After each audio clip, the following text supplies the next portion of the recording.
be live. Hello everyone, we should be live. Please let us know if you can hear us properly. Hello Yes. everyone. That would Evening. be good. We were so professional that we was making sure we are definitely here. Please let us know you can hear us, guys. Is there one? I guess I might explain what we're going to be talking about today, because this was a little baby I've cooked up with some help here, because 40k can be amazing and badass, but yet it also kind of can make you cry sometimes. So let's talk about some of the things that really just hit you in the feels. To what, maybe we'll talk about some great victories and like funny moments. Yeah, like 40k's funniest moments in the future as a tier list. But for today, it's gonna be tragedies. And it's not just any singular sort of like one event. It's kind of spread out. It's not just Imperium. It'll be a little bit of Xenos in there. And I will specify as well, we're not doing the Horus Heresy is not on this list, because that's not really one event, and it has multiple things in it, and it's maybe not specific character deaths, maybe one or two in there, but nothing. If we did every character death, we'd be here all night. So we're not going to be doing that though. I'd put it in F tier for funny. Yeah, so big funny. Nice. The big funny though. Horus Prankton. We're going to start off. Some of these are quite big, so we'll have to explain a few things that happened in these events and why it could be pretty sad. But I guess we start with the first one, Andy, I think, which is top left. It is the first Black Crusade. And specifically it's this got one... Abaddon in it, so it's going in D. Yeah. Come on. Okay, well, we put in Abaddon. Sandman Black just Crusade. suddenly twitched Yeah, he in just rage. he was asleep, he was slumbering, and then his eyes went, I hear bullshitting. Anyway. We should specify though, during the first Black Crusade, we did lose a few real ones. We lost Sigismund and Dawn, if I remember correctly, or maybe Sigismund technically just before. But so we lost quite a lot there. Losing a Primarch and only get his hand left after is pretty mid for Imperial victory there. Big win for the lads. Yeah. Sorry, Andy. This might not be your favorite episode here. How tragic is this though? Is it like I'd say it makes you deeply upset, like remember it forever, or is this? I honestly never think about it. I'd say put it in B. Just like Black Crusade.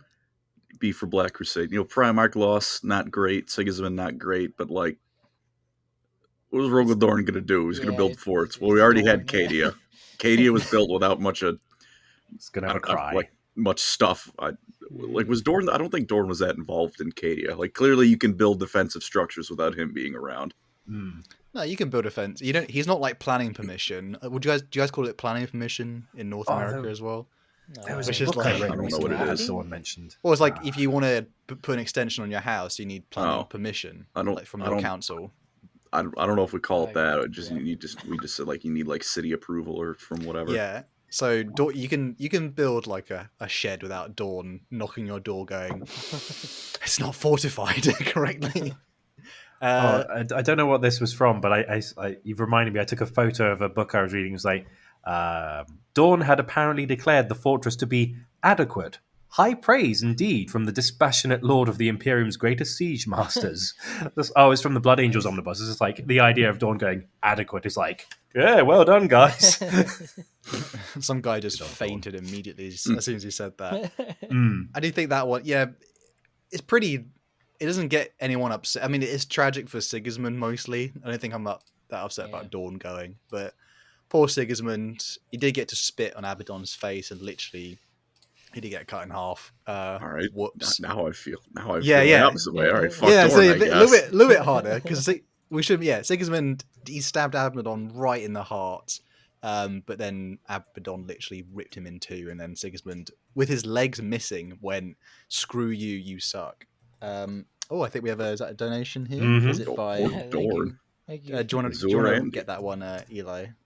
Sure. You see it? I'm gonna finish my. I'm just chomping down. Oh, sorry. I didn't realize.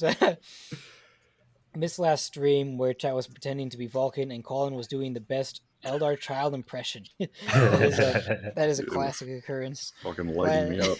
Glad to catch this one on my B-Date. Cheers, lads. Happy birthday, bro. Happy birthday, brother. Happy birthday. Happy birthday. Remember, fellas, there is a human behind that messy bed. So it's clean today. It's clean today. It is made. It is very nice. Yeah, wow. He's literally. Do you make the bed, Colin, now because people have been talking about it? Yes. Oh god, oh, no. If I'm on camera, I make the fucking bed now. I'm gonna get so much shit. Wow. Thank you for the $10 and happy thank birthday. you, brother. Much love. The next one on our tier list, though, I had to find creative images for this. This is, I believe, the Abyssal Crusade. Yeah. And for people listening, the Abyssal Crusade was, I think, happened in around like mid M36, M37, and essentially a corrupted member of the ecclesiarchy he declared that many chapters of the Adeptus Astartes they had erred and they were heretics, but funny enough, they could earn their place back by going on a crusade into the Eye of Terror. Quite a few chapters, like dozens of chapters, went into the Eye of Terror on a crusade, and basically all of them got corrupted because this member of the ecclesiarchy was essentially He was a traitor. He was a traitor, and only I think one chapter returned, and basically like hundreds of thousands of years later, and they exhumed his they basically did I don't know what it's called in history, but they put the Pope's like body on trial. Essentially, well, they put the boat on trial. They dug up the previous pope because the current one didn't like him, and then they had a bishop give his answers. Yeah, I watched Salmonella. Yeah, so art imitates life. Yeah. So this was a big L for the Imperium here, and how does everyone feel about this? It's not really that tragic. Yeah, and like the chapters are all like they all have like a paragraph of lore. I mean, yeah, it sucks for them, but you know that my thought process doesn't extend any farther than that. It sucks to be most of those chapters. Yeah. It is a tragedy, to be fair, though. It was a big loss for the Imperium. It's like discount Bad Ab War, though, I feel like. It's not even that. Bad Ab War at home. Oh, I forgot to put Bad Ab War in. This is just, I think, just Space Marines being fucking dumb and not being like, no, I'm not listening to you.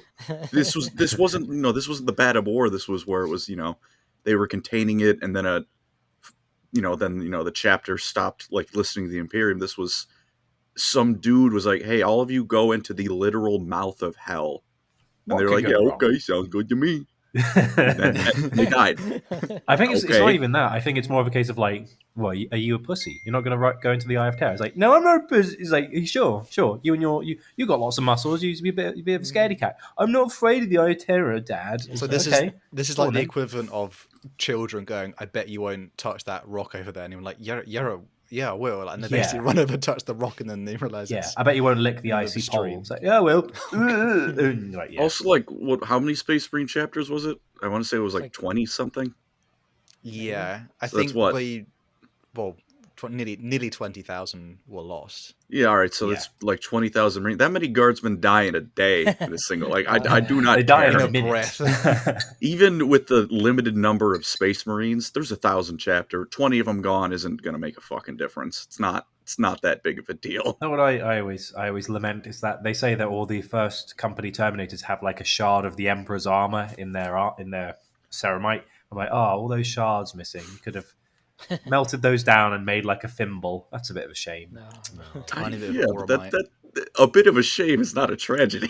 It's whatever. The next one though, this one's a bit hard because we don't know all the details, but this is the Age of Strife. Talk to the hand.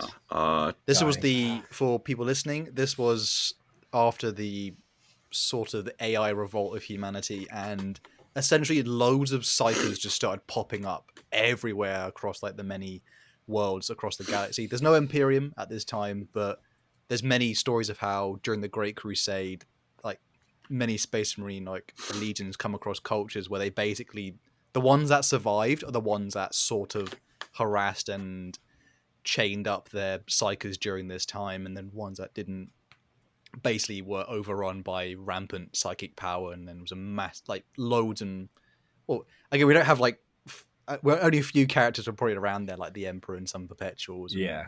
Eldar were just having, or this was still there's no Slanesh yet, so this is Eldar having fun. Yeah. They haven't been turning people into drugs yet. They were just like, oh, we're getting a bit crazy, but it's a pretty. They might have been doing it by that point. Yeah, just not like the hard stuff yet. Yeah, I would put this in seated just because there's no like proper first-hand account, despite how obviously tragic and horrible it must have been. Mm-hmm. I don't feel like that strongly about it. I feel like it has to be above the fucking Abyssal Crusade. Yeah, I have no emotions about it. Like the Age of Strife. At least go, damn, yeah, that really sucks. Even if obviously there's not much about it. The Abyssal Crusade is like, damn, it happened. Okay. There. It sure happened. Is, oh sure well. Must have sucked to be some of those Marines. It sure was a crusade. It's that Top Gear meme. Oh no. Anyway. Yeah, pretty much. Chat's saying S tier for Age of Strife, but I don't know.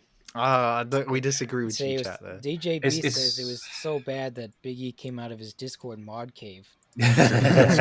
Well, here's the trouble, though. It's like, yes, it's supposedly quite bad, but we don't really have any context. We just hear it's bad, and so it's like I can't really empathize with the Age of Strife, other than hearing it was really bad. Is there any stories? Weird plot point, which is, do you remember Andy in the Magnus Primarch book?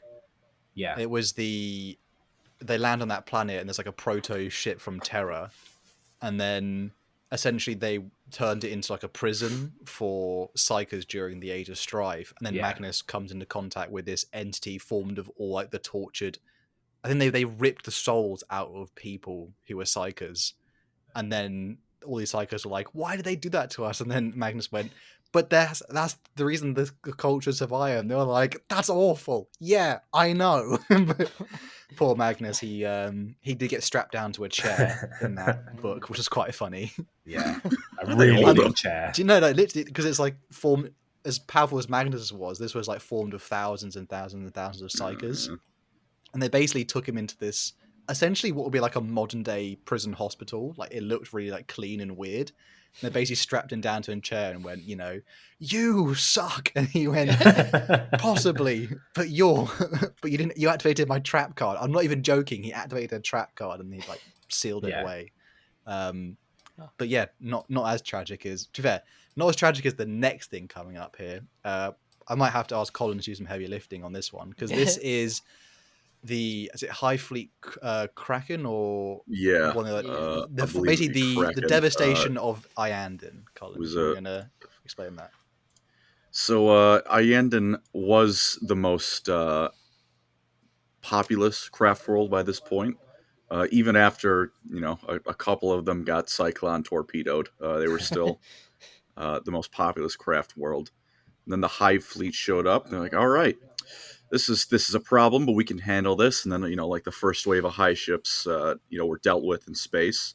And then the second wave showed up, and the third wave, and then the fourth wave, and then there was no more Navy. And then the first ones to land on the craft world got obliterated. And then, they're Tyranids, so you know what that means. And the second wave, then the third, and on and on and on. And it was, despite pretty much every craft world sending forces to Iyanden to hold back, the Tyranid Hive Fleet, did not go super well. And it ended with 80% of every Eldar on Iyanden getting devoured. And I believe it states 4/5 of the craft world was devastated. Yeah, like either like both craft world itself and the people on it. Not great. Although I do like what Heberick said. D for deserve. It wasn't a total loss there. They did pull a W, didn't they, Colin? They did ultimately win. This was half of High Fleet Kraken, while the other half was going to fight the Ultramarines. So it wasn't like, this was one random Hive Fleet. This was the second of the the three biggest major Hive fleets. It wasn't like they did win, but it's like that's a lot of dead Eldar, and the Eldar don't of Pyrrhic victory. They should have let Matt Ward write their codex. He's actually the one who wrote the Iyanden supplement. He's the reason Iyanden is the only craft world that's had their own like special book. Yeah, I get, but this story was out before that, though, I assume. Yeah, I think Probably, it was. Just the Ultramarines definitely did not have nearly as hard of a time as the Handon did. No, they didn't. Yeah. But then again, I've just done a video on Fideus Hack, who's an Inquisitor, and he's like, "Oh, I found evidence that the Tyranids invaded millennia ago," and he's like, "I want to go into the Black Library because the Eldar must have records on it." It's like, guys, you should have been ready for this. If that's the case, you've already fought them before. Yeah. What's going on here? In chat says S tier, so tragic that 20% lived. Yeah. If that's what it takes to get them into S tier, then it is what it is. Neon LF Grays, you put how tragic so many of my Tyranids died. Yeah. Tyranids died in Eldar. Wow. Didn't I all will perish. say, Pretty epic. Jake Thornton did say what Colin needs is a VTuber body pillow to put in his bed. I just thought I'd mention that quickly. I saw that. We have a donation. From Eldridge. Eldridge. Thank you, the Eldridge. $5. Welcome back, friend. The Lamentors win easy. They are like the collection of Shakespeare's works, all tragedies. Very true. They always win, though. Didn't have one event, though, for them, unfortunately. They're not on this list. Their whole existence is just sad, I guess. Yeah. So where do you think, Colin? Is this S tier I would say S, not even beyond my normal Eldar sipping. This is the specific craft world that I paint and everything. The Custard Boys. Yeah. So, all right, let's not have this talk again. But I will accept A if no one is willing to give it, the S tier. Like I said, I'm 2 layers of bias deep on this one, so I understand. I mean, a lot of Eldar died, and that's pretty epic. I'm going to put it in S tier. It could go to A simply because it wasn't galaxy-shaking consequences after it. But then, as in terms of a tragedy, it's horrific. So I'll leave it in S for my friend's poor broken heart about that. I will say, is one of the few events where the Eldar actually get some damn credit because they beat half of a hive fleet. Nice. Although I like the idea that Tigurius from the Ultramarines is just like, ha, I could do you one better. If you hear, you'll hurt the hive mind. This is the same thing where that happened. Yeah. And I believe he also stabbed his boyfriend in a murderous rage, and that. So there's another. That's a quote for Warhammer stuff, isn't it? The next one, Andy, is that one Hydra Cortadas, or is this would be? Let me double check the. Let me consort the list here. This is Beta Garment. Beta Garment. Beta Garment, for people listening, is essentially when... funny enough, there's actually 2 Beta Garments, because there's one during the Horus Heresy, and then there's one later, I believe. I think, essentially, it's both times the Imperial Fists essentially get completely shafted, and I think the first time... they are guarding gene seed reserves, and essentially a huge number of Imperial Fists get wiped down to a complete man, and they're all gone. And the fact that they lose these gene seed reserves means that it actually goes into forging new chaos. And I do believe it's the gene seed that Honshu goes to make those Demonculaba with, which again adds to the tragedy, just letting you know. I think there might have been another event where I think there was a second Beta Garment where basically the same thing almost happened again, essentially. So the artwork for this on Lexicanum is the Titan Death. Yeah. So Beta Garment's a Horus Heresy books I own. So this one was pretty. This one wasn't the most tragic, but its consequences were pretty horrific because it basically was Homunculaba. I give it Demonculaba. B tier for birthing that abomination into the setting. Yeah. So that one's pretty yuck. I say on a whole, not super consequential. I mean, obviously, if you're an Imperial Fist, sucks. But compared to some of the other events, it's not as faction shaking. Yeah. As some they didn't fortify hard enough. Yeah, as I'm looking at the 2 next events, which are some of the worst things in 40K. It's compared to those, is pretty bad. Look at that. I'd even downgrade it. It can't be worse than the Age of Strife. Yeah. No. It's like in reality. I'm sorry. Can we just Abyssal Crusade into D? I was going to say, can we just get that out of? No, Abyssal Crusade. That's the one. Oh, we want the Abyssal Crusade in D. Yeah, because it really is compared to the rest of this list. I'm just realizing. Yeah, 20,000 Space Marines died. That's not great, but yeah, it's a lot of lost cool toys. Probably that many died at this battle alone.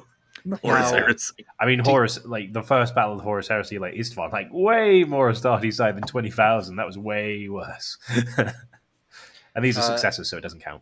I will say though, the next one might have some mixed feelings by the panel here, because this is the birth of Slaanesh. Slash fall of the Eldar. The fall of the Eldar, birth of Slaanesh. Now, I'm going to let Eli go first, because I feel like Eli might want to talk it up a bit.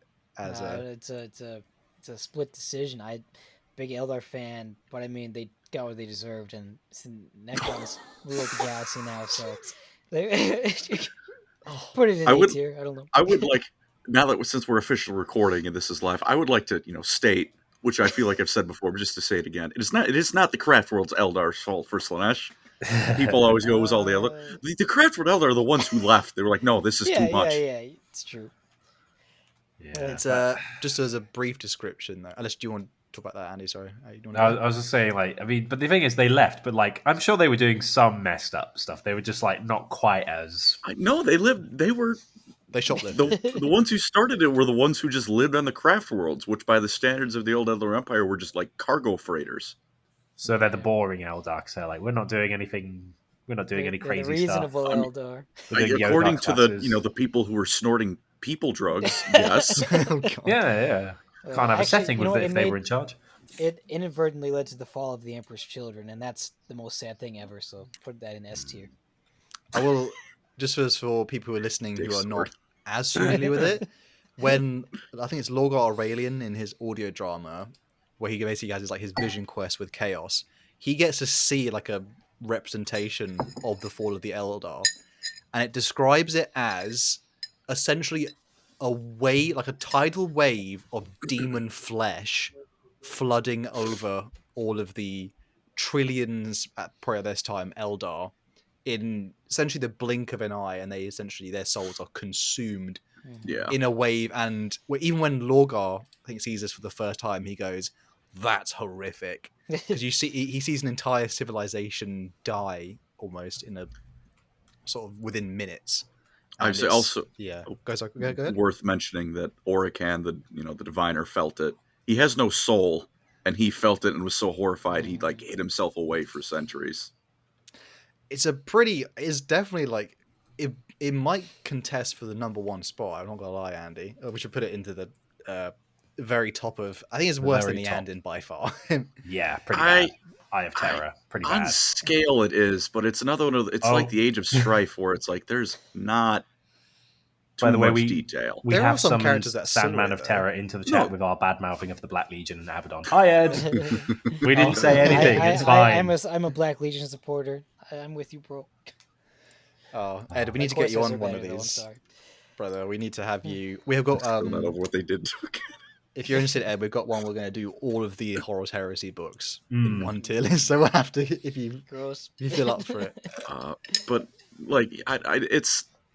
it's another. It's like definitely a little more detailed than the Age of Strife, which is just kind of like the death of the gods, really, isn't it? As well, the Eldari gods. We should mention that.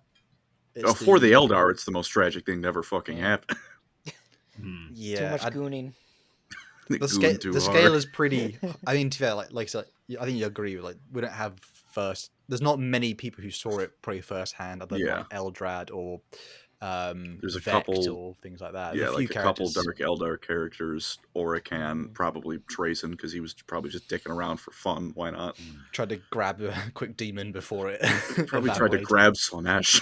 This will make a good conversation piece.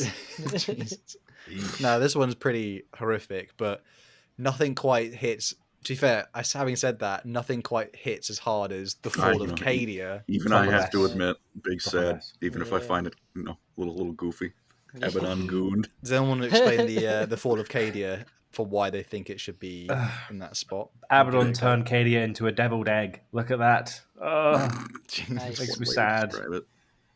It's pretty. I mean, to be fair, Cadia held for so long as the bastion against the Eye of Terror, and then when Abaddon wasn't winning, he threw a hissy fit and he threw an entire Blackstone Fortress starship, breaking the planet apart. Yeah, everyone badmouths him for that, but he still won.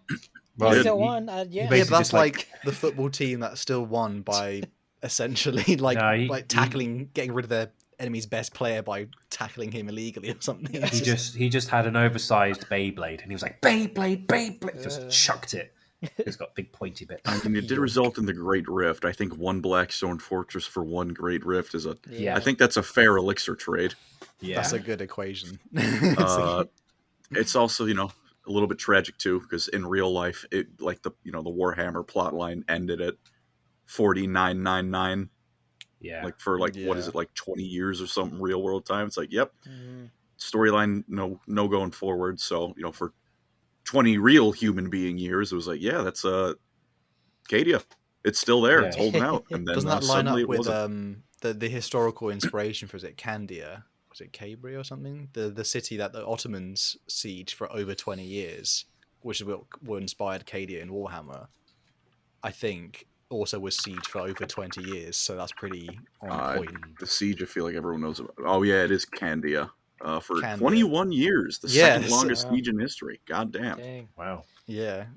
I didn't know about that. I got to be honest. Every time I think of Ottoman sieging, I just kind of go to Vienna and the Winged Hussars. They kind of...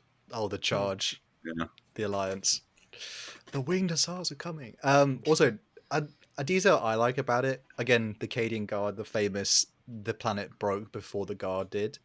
And then there's like my favorite tidbit in the lore where as the planet is, like their home world is breaking apart and they're all evacuating the survivors, the last of them are basically opening up their like cantinas and stuff, and they're like shoveling in dirt of Cadia just so they can still have a piece of Cadia as it's dying. But the thing is, like, again, that like kind of hits you in the feels a little bit, because it's like, oh man, like imagine if Earth basically got Beybladed, as Andy said, and then it's like people were scrapping together the last parts of it. Although the whole digging up, it just reminds me of those guys who get like, they dig a little chunk out of football fields and they go, I've got a little bit of the football stadium where Manchester United play. Like, it's just soil. Calm down.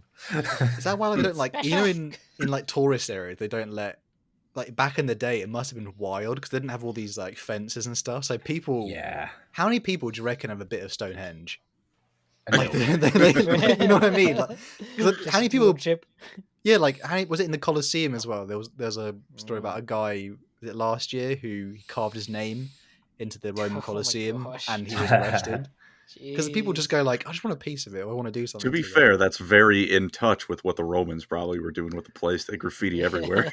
Is it Hagia Sophia has like the mark? Do you know the story about the markings? Oh yeah, with the Vikings, where like they couldn't translate it, and then they finally did. Halfdan was here, wasn't it? Yeah, it's just like some like Half something was here.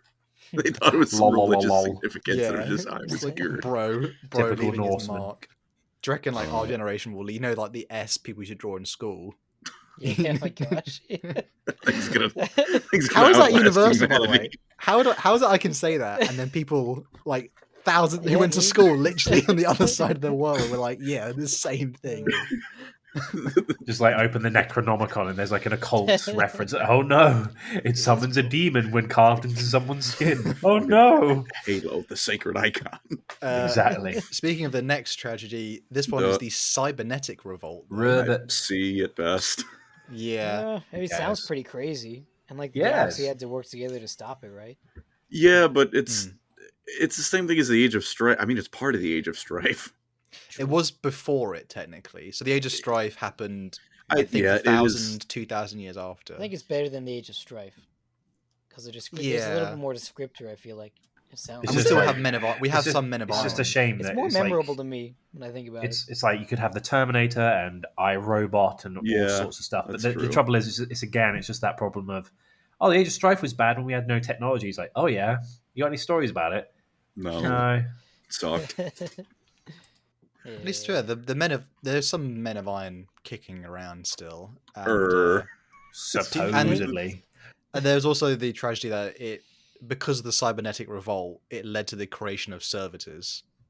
Yeah. But I didn't realize, like, I'm gonna let this up. Servitors have been made since like the mid 25th millennium. So you think about how many people have been turned into a servitor since that time. Yeah. You just go like, pop it up a bit then. Just I guess because that particular Warhammer TV Angels of Death Origins, where it's the Mechanicus episode, is really harrowing when you just got this poor guardsman being turned into a servant, and you're like, oh my god, you gave me hope he was going to escape, but no, dear, he's got no eyelids. Why has he got no eyelids? Now, to be fair, again, there's unfortunately the cybernetic revolt is again it's so far in the past. It's kind of hard to really have any great ties to it. But this one, I think Eli might feel a bit sympathetic to. Yeah, I'm a bit. What it is? That's this just Farsight. This is the Damocles Gulf Crusade in which the Imperium lost. Was that a tragedy? That's not a tragedy. No, they fell back for a minute. If we're going through Damocles and going to badmouth my white scars, I'm going to go for a wee. That's absolutely just called a tragedy because it's the Imperium coping over the fact it didn't win. Yeah, like, that's not. It's one of the few times the Imperium actually kind of does give up, though, in a way. Yeah, but that's not a tragedy. That's just taking out. That was when Hive Fleet Behemoth showed up. Yeah, otherwise the tower would be extinct right now. Just for, I think, or Eli might be able to describe it better, but there are a few versions of the there's more than one Damocles Gulf Crusade as well, I will mention. So the first one, though, quite a few Space Marine chapters turned up, and they were all like high and mighty, being like, we're just about to wipe these aliens. And they like, so many chapters took heavy losses during, even like the Ultramarines, they basically they were getting counter-attacked so hard that they actually pretty much that they couldn't sustain the war even if they kept going. That's not really a tragedy, though. That's you bit off more than you can chew because you were so full of your own hype. But even then, the tower were like on their last legs of reinforcements and resources. Oh yeah, yeah. The Imperium didn't know that. And then the Cato Sicarius and the guys were literally about to win the whole war, and then got called back. So I mean, we have a slight problem with Tyranid. Wasn't that Cato Sicarius? The Farsight triggered an EMP, which basically froze their machine spirits. They were stuck in their armor, and they basically had like crew holding knives to like Cato Sicarius and the Ultramarines' necks. That was like there was a moment when that happened, but I don't think that was at the end. I think that was it's ended the first one, because at the end of it, they basically, the reason Farsight doesn't kill him is basically because the negotiators behind the scenes went, well, the Imperials, that was literally when the Imperials found out about the Tyranids. I'm just saying, like, it's not a great tragedy. Losing a war is not a tragedy, especially if it's a war like you start. Yeah, unless this might also mean the Damocles Crusade, where Farsight goes by himself and they become the Farsight Enclaves. Yeah, because it's a picture of red Farsight with the sword and stuff. Yeah, so like, ours is the best picture I could find. Fair enough. Like like losing a war whose only purpose is to kill more aliens. It's not like it's not even. It's barely a defensive conflict. Yeah, it's just barely even lost at that point. Yeah, the bottom of DT is fine then. Aliens bad. Cato Sicarius did get owned, though. Cato is the greatest tragedy. Did put my foot through a diplomat, though. Besto Sicarius. Holy best shit. In all Tau history. What did he say? What was his quote as well? It's like, would you hurt? Was it you hurt an innocent civilian? And he went, yes. Like, would your forefathers be like proud of?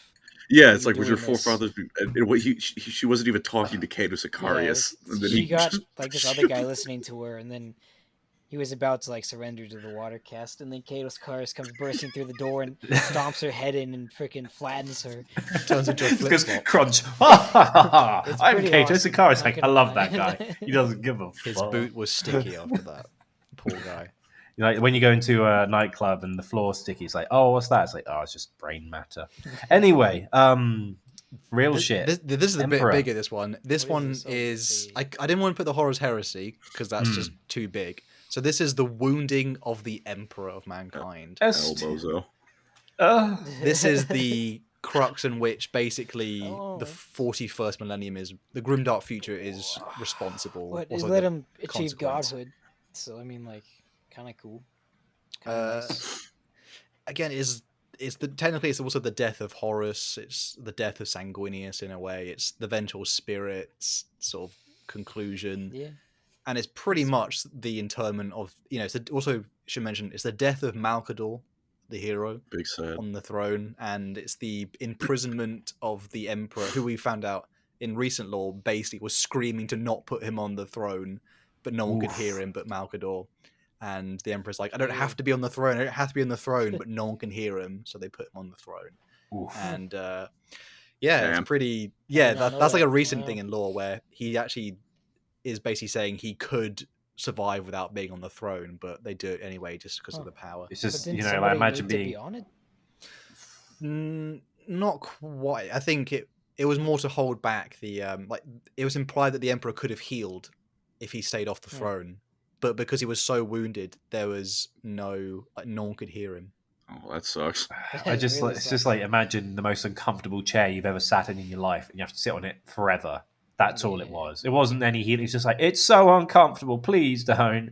Oh, it's not quite the Iron Throne. But this one is worse. Pretty. I would put it. What do you guys think? Actually, where do you think you should put it? It's probably it's more important than Cadia blowing up. Not gonna lie. But is it more tragic though?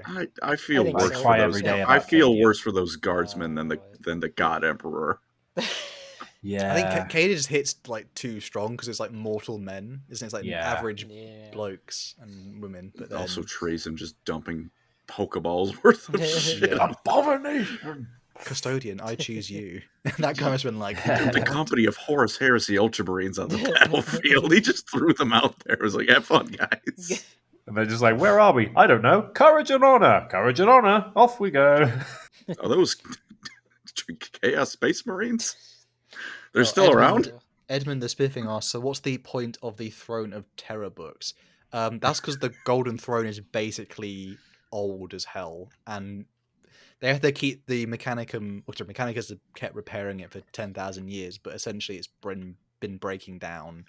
And I think they have to go talk to the Drukhari to make a deal because they can understand the technology.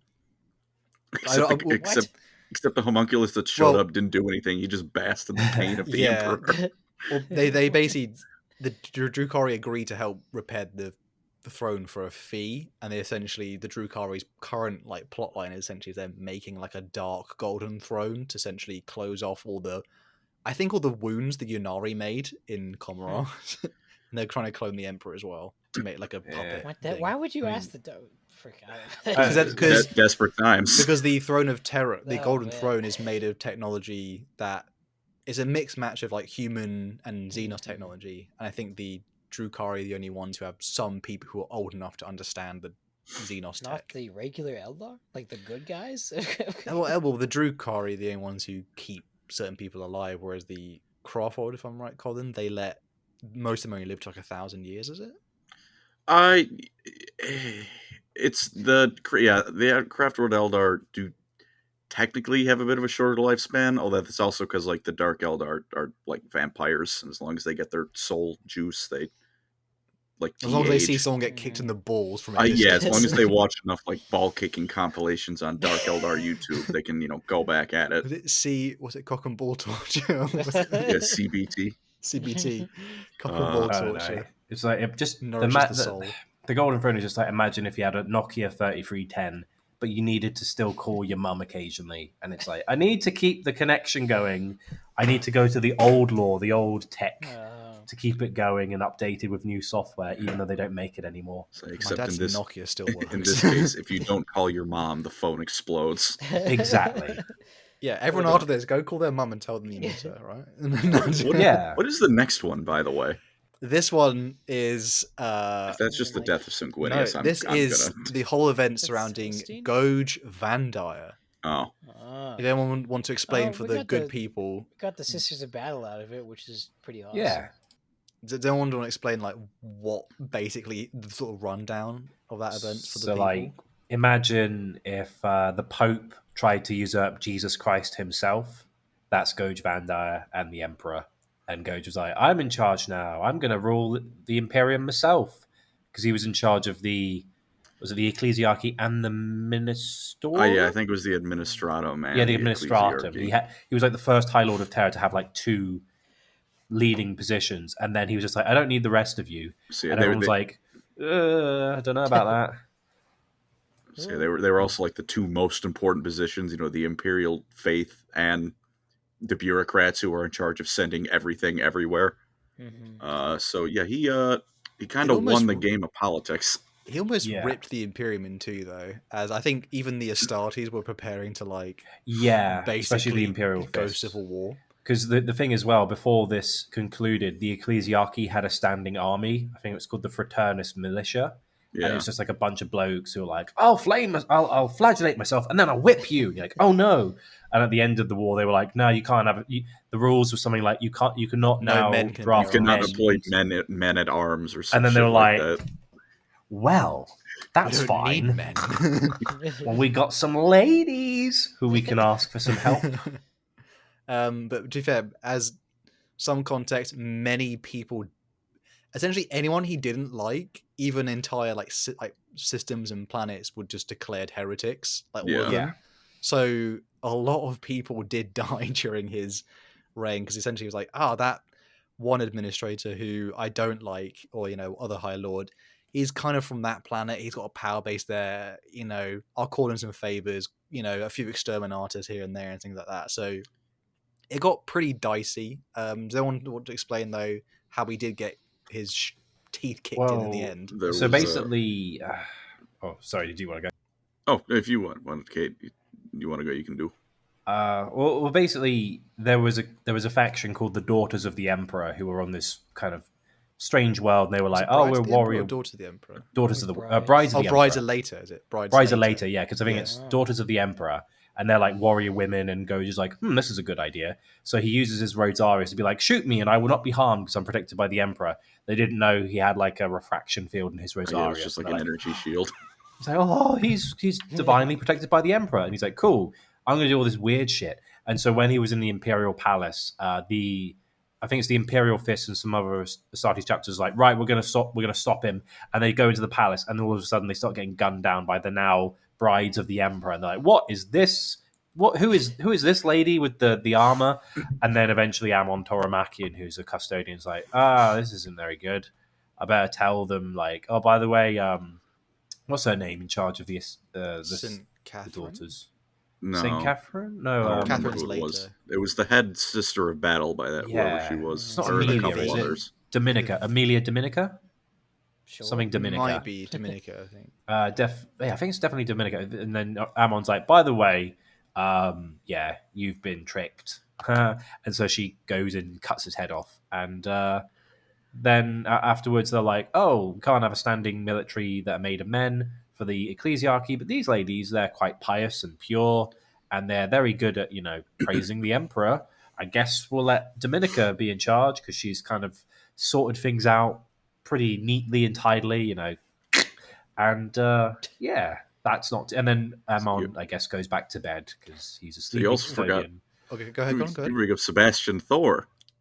Oh yes, and Sebastian Thor's there as well. An Imperial. He was the reason they turned against Van Dyer in the first place. He got that ball rolling. Yeah. But then people think he's a reincarnation of the Emperor. It's like a major faith point. Holy cow. He's dead now. Oh, but his head is somewhere, isn't it? Dude, he's got Trajan has his head.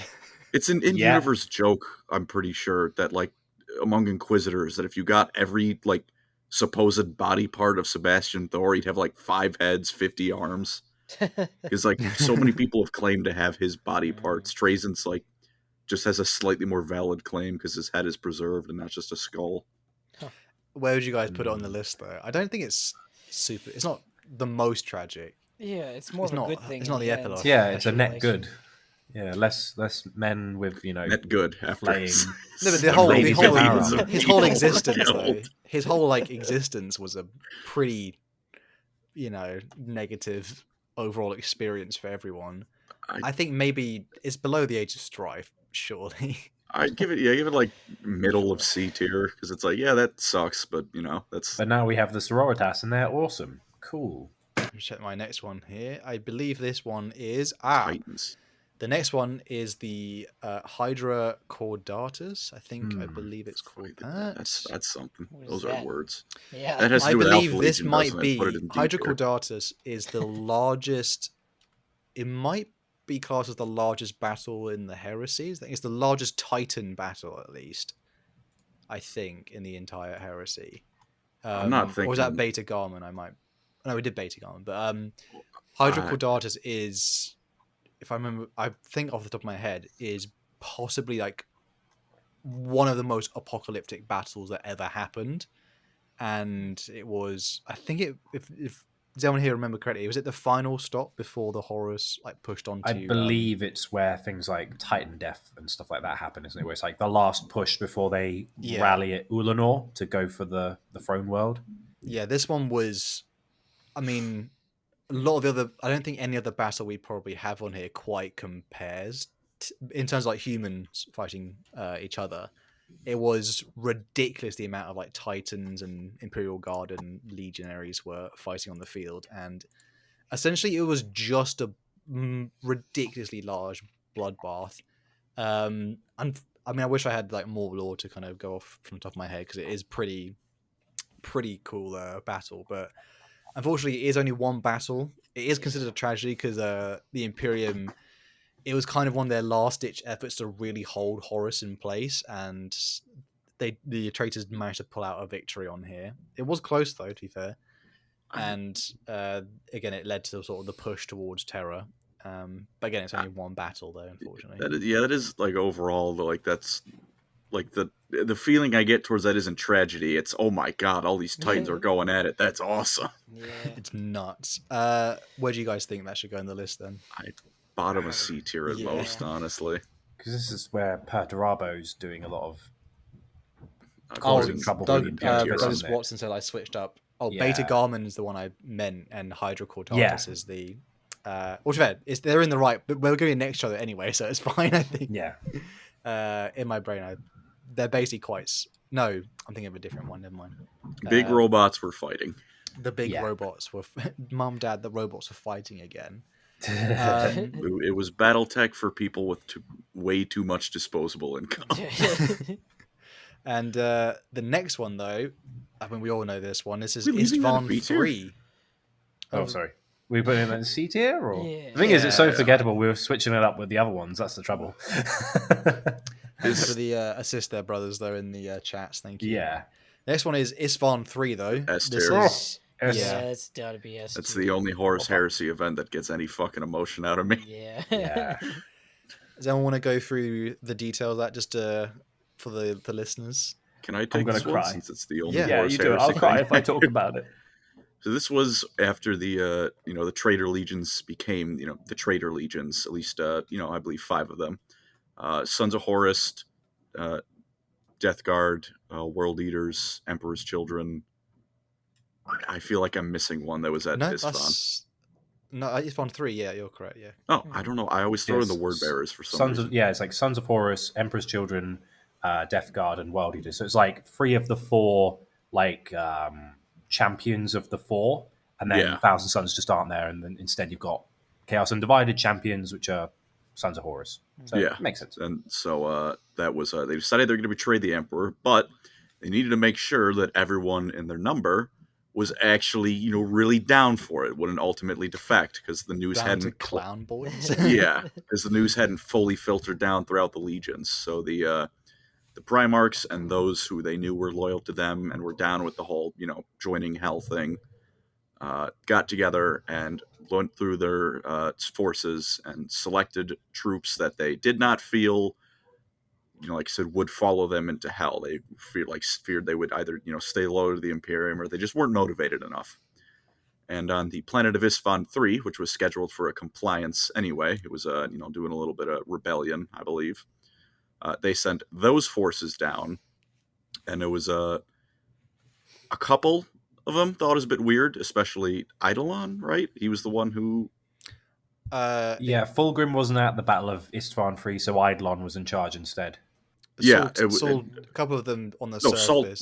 Sol Tarvis is in charge of the loyalist forces, and then Eidolon's in charge of the traitors. Yeah, he did stay behind Sol Tarvis, but he was like, Eidolon's a glory hog. Why isn't he down there? Why did so many squads get shifted around from their normal compositions? And then he was looking through and like, why are our fleets going into planetary bombardment stance? What's going on here? So then he jumped on a ship and warned all that, basically screaming, the 31st Millennium version of the British are coming. Nice. And it was like, get into fucking cover now! Are you conflating the British, with virus bombing a planet? What's going on here? I was just thinking, I don't know why I had that image. I'm associating Saul Tarvitz with Paul Revere with the. You're just like, They're coming! British war crimes. It makes sense, yeah. The equivalent of the tea in the Boston Harbor. Exactly. throwing tea into the Boston Harbor is the equivalent of burning people. And was alive that not the virus greatest bombs. tragedy? Exactly. It was grown and it was shipped halfway across the world, only to be shoved into the water. Biggest to make tea a discount ocean in the tea. world. Get clowned on Bozo's 13 colony lead and we dropped it. By the way, we did get a $2 donation from Neon LF Grave saying, I really hope that Squad Broken is on the list. Thank you, brother. Squad Broken. Squad Broken? Don't bring that up, you fucking monster. All right, moving swiftly. And then, the rest of it was, they virus bombed. A lot of the loyalists died, but a whole ton of them still lived because they got into cover. And then instead of just bombing them again, Angron got a bit ahead of himself and went down to kill them all himself.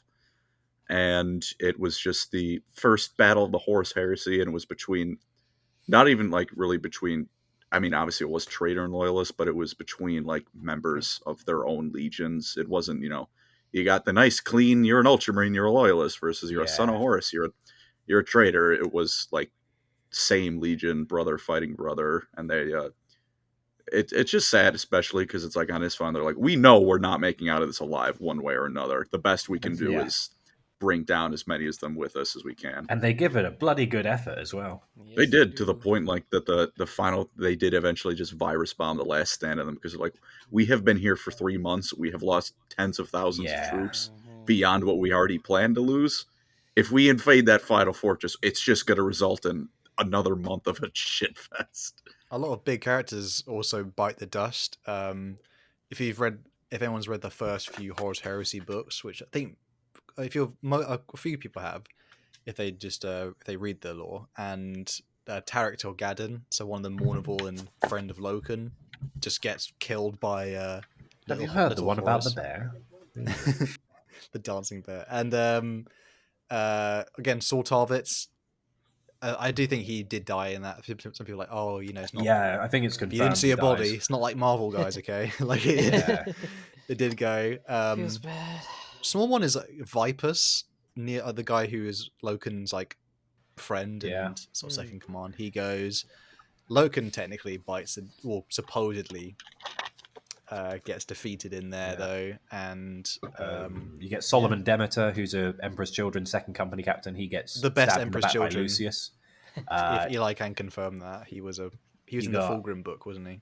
You got Captain Erlen and Shabrandar of the World Eaters get messed up as well. Sad. Huron Fowl. Can't not mention Huron Fowl. Sorry for laughing. I was looking ahead. Is that just Erebus? Is the tragedy for that one just Erebus? No, I don't. That's not Erebus. That's Horus. That's Horus. I couldn't put Erebus is not a tragedy. I thought it was Horus, but it also I've never seen that art of him before, so I was wondering, is that just Erebus as a concept? Oh no, that's we're almost at that one. I'll explain that one. But yeah, that one's. I agree with S tier though, because that one is pretty. Yeah. Imagine people who were listening to it when it came out, because no one knew Loken would survive a little bit longer until later. Yeah. So they must have thought wow, half of the main cast have just died. In all the books, yeah. If nothing else, you all know very well, I do not care much for the heresy and Space Marines in general. Even I think that's fucking sad. Speaking of building upon that, though, the next Isfahan, which is Isfahan 5, the actual drops massacre. So sucks. This one makes me more sad than Isfahan 3. Really? Yeah, because it's Fulgrim and Ferris, bro. It's so freaking sad. I don't even think about that. I just think about that Salamanders, Ravenguard, and Iron Hands getting bodied. I mean, the thing is as well, it's also the Isfahan one, even though they get virus bombed and then they get coated with fire and then they're slowly routed in siege for months. This one's just an afternoon where it's it's free, it's 4v3, but they're wounded, so 3 legions against 4 is fine. Oh, is that the Iron Warriors? Brilliant. This will take 5. Oh wait, hold on, no, stop, please. And then it's just all of them being surrounded by 7 legions. Is pretty bad. This one has Primarchs fighting Primarchs though, which is real, for real brothers fighting brothers. Lorgar and Corvus, they go at it, and then Comrade shows up. there's like that weird. It describes it in quite a few of the books, where it's that moment of like silence, where they're all going, "Hey, brother!" Like they're hailing like their allies, like, "You coming or what?" And they're basically answered by silent, and they're like, "You guys coming? Yeah, guys." Is it that Padme and Anakin one was just like, we're gonna go fight the traitors, right? Silence. We're gonna fight the traitors, right? You brought him here to kill me. Yeah, it is just Order 66, pretty much. Yeah, I don't know. But like, even Lorgar has a moment where he freaks out, right? And he thinks that he made the wrong decision. Doesn't that happens, doesn't it? Yeah. Especially when he's like, Fulgrim's being possessed. Oh, come on. Yeah. What's going on here? I don't like this. Banish it's really thee. Sad. I like that. I do. Fulgrim just gives up at the end, and oh man. I do like that moment with Lorgar though, because he definitely just has like a panic attack, and he goes like, "Oh crap! I'm literally annihilating like my friends and brothers. Like, oh my god." Like, oh my god, and then Corferon's like, "Pull it together, boy." I just don't think it's S tier because I don't know. I feel. Have you we'll say from the book perspective, particularly a lot of like even the poor people who read Iron Hand books, the Iron Hands, like basically the entire Iron Hands like cast, even their first captain, just basically gets gutted. Like you lose so many. And not only that, they also get like you have is it Gareth Arendi, who's one of the Raven Guard. He actually like makes them so that he can escape with his Raven Guard men. He like sets them up for traps where they get sacrificed so his men can survive. You're like, oh, you naughty boy. Ugh. There's a really sad one in there's a Salamander short story where because they don't all die immediately. Like some of them like just survive and they get hunted down. And then there's a bit where like some of the salamanders, they have like one of them's like there's a squad and they have like a scout with them, and he's like one of the younger members, but he's trying to be brave and he jumps a chasm and he gets shot, and then they're like, no wait, and then they basically realizes he got shot by other salamanders survivors, and they basically like one guy like runs like rips off his helmet, like, oh my god, what have I done? Yeah, friendly fire. Yeah, so like again, a lot of them hid under their bodies or basically gutted. Some of them got friendly fired and things like that. Man. So, yeah, it stings. I think it makes me more sad than Isfan 3 personally, but that's just because I like the Fulgrim book a lot. Yeah, Ferris does get his head cut off. It is. That does hurt, and then Fulgrim basically has a mental breakdown. I don't think it can't be worse than like Shadrach, raise the storm, lad, raise the storm. How many casualties were there? More or less casualties? Oh, loads, because I think it's like thousands of hundreds of thousands. Oh yeah, because this was 3 entire legions that got. Yeah, because the 4 traitor legions have their numbers more or less halved, not just because of the purge of the loyalists, but also they didn't have a good time fighting the loyalists. It took them longer than they expected. Iron Hands alone have like over 100,000 Space Marines. Salamanders and Raven Guard are a bit smaller, but then you consider I think it's something like the Raven Guard lose 90% of their men or 80%. Yeah. Oh, that's a lot of numbers. It's a worse tragedy than Isfan 3. It's in terms of numbers, it is. It's just there's less character-driven stories than Isfan 3. There's less main character deaths other than, and it's a slaughter, not a siege. And it's like having, like you said, like with the book perspective, I haven't read. It's probably a lot worse, but like from just a wider generic, as an event, it's like this isn't like Istvan 3 where it's the same legion brother fighting brother. It's the first action of a war, and it's also worth. Oh, sorry. I say, and it's one hell of a sucker punch, and it definitely sucks. But it's just, I don't know. For me, it doesn't have the same punch. And it's also worth remembering that in Istvan 3, all the Primarchs are traitor involved. In this one, Ferrus dies, Vulcan technically dies, then gets captured and tortured, and Corax has to escape. And it's like, oh, so you lost 2... Oof. Dude, I think we had a donation by Bunny Cop. Thank you, Bunny Cop. He says, he quotes, "We will die on our own terms. Self-detonation dreadnought reactor. R.I.P. those 2 Death Guard." Yeah. Huron Fal and Temeter. I think the Isfans can go together, I think. Yeah, I think so. And I might argue, just from perspective, should we downgrade the Birth of Slaanesh just because there's no character? I see. I'm not feeling it's in that echelon anymore. Yeah. Yeah. We'll say though, Isfan 3, 10,000 years later, had a happy ending. Fulgrim gets surprise virus bomb. So not as tragic then. No, but it's glad he got what was finally coming to him 10,000 years later. or someone roasting him. The next one, though, again, this is just a battles one, but this one is essentially the battle for Moloch, and this is essentially where Horus, they attack this heavily defended world, and this is where Horus enters the warp and essentially becomes the proper War Master and turns fully evil, rather than just a bit of a cock. The battle of Moloch itself is quite... It's not super tragic, but there's like some events in it, which was like, one of them is there's like a Blood Angels. Well, there's an Ultramarines contingent stationed on there, and essentially all of them get massacred, and a lot of them like throw themselves at Horus, and they all give their lives to the last man. The Blood Angels contingent on Moloch, this is the set during the Heresy, by the way. They are the ones where they come across the Angel's Crucial, like the Red Angel demon that was made up basically when they failed at Cygnus Prime to corrupt Sanguinius. They made like basically a black rage demon, and the Blood Angels on that planet were confronted by this demon, and it was like, yes, turn. Basically, it was doing the city's like, yes, turn Give to the it dark to side. your hatred. And the Blood Angels, rather than Do it. surrender to like this rage building, and then they actually all like did a mass seppuku essentially, and they basically took their like blades and then they went like up through their skulls, and it was like, oh god. So this one is actually really like, when you read it, it's like, oh man. And I've just done that with a bolter. Christ. Yeah, You have it. they Is do this that the rather one- than get corrupted. Is this the one with House Divine in it? The Night House? Yeah, or the Night House corrupted by Slanesh, slightly. yeah. So that one's kind of weird. It's not the most tragic event in the Heresy, but it is essentially, it is where Horus in a quote unquote dies or something, or basically becomes the War Master as well. He's committed to the bit now. And he also, this is where the Knights Errant, the ones who are like proto Grey Knights, they also above this world try and mark out the vengeful spirit for Lehman Russ's, RKO whatever suicide attack. And Loken and loads of the other members get captured, and then one of the characters who we've been following since the early books, I can't remember which one his name is. It's one of the other Lunar Wolves. One of the other, not Severin, because he... Eacton Cruz, the half-herd.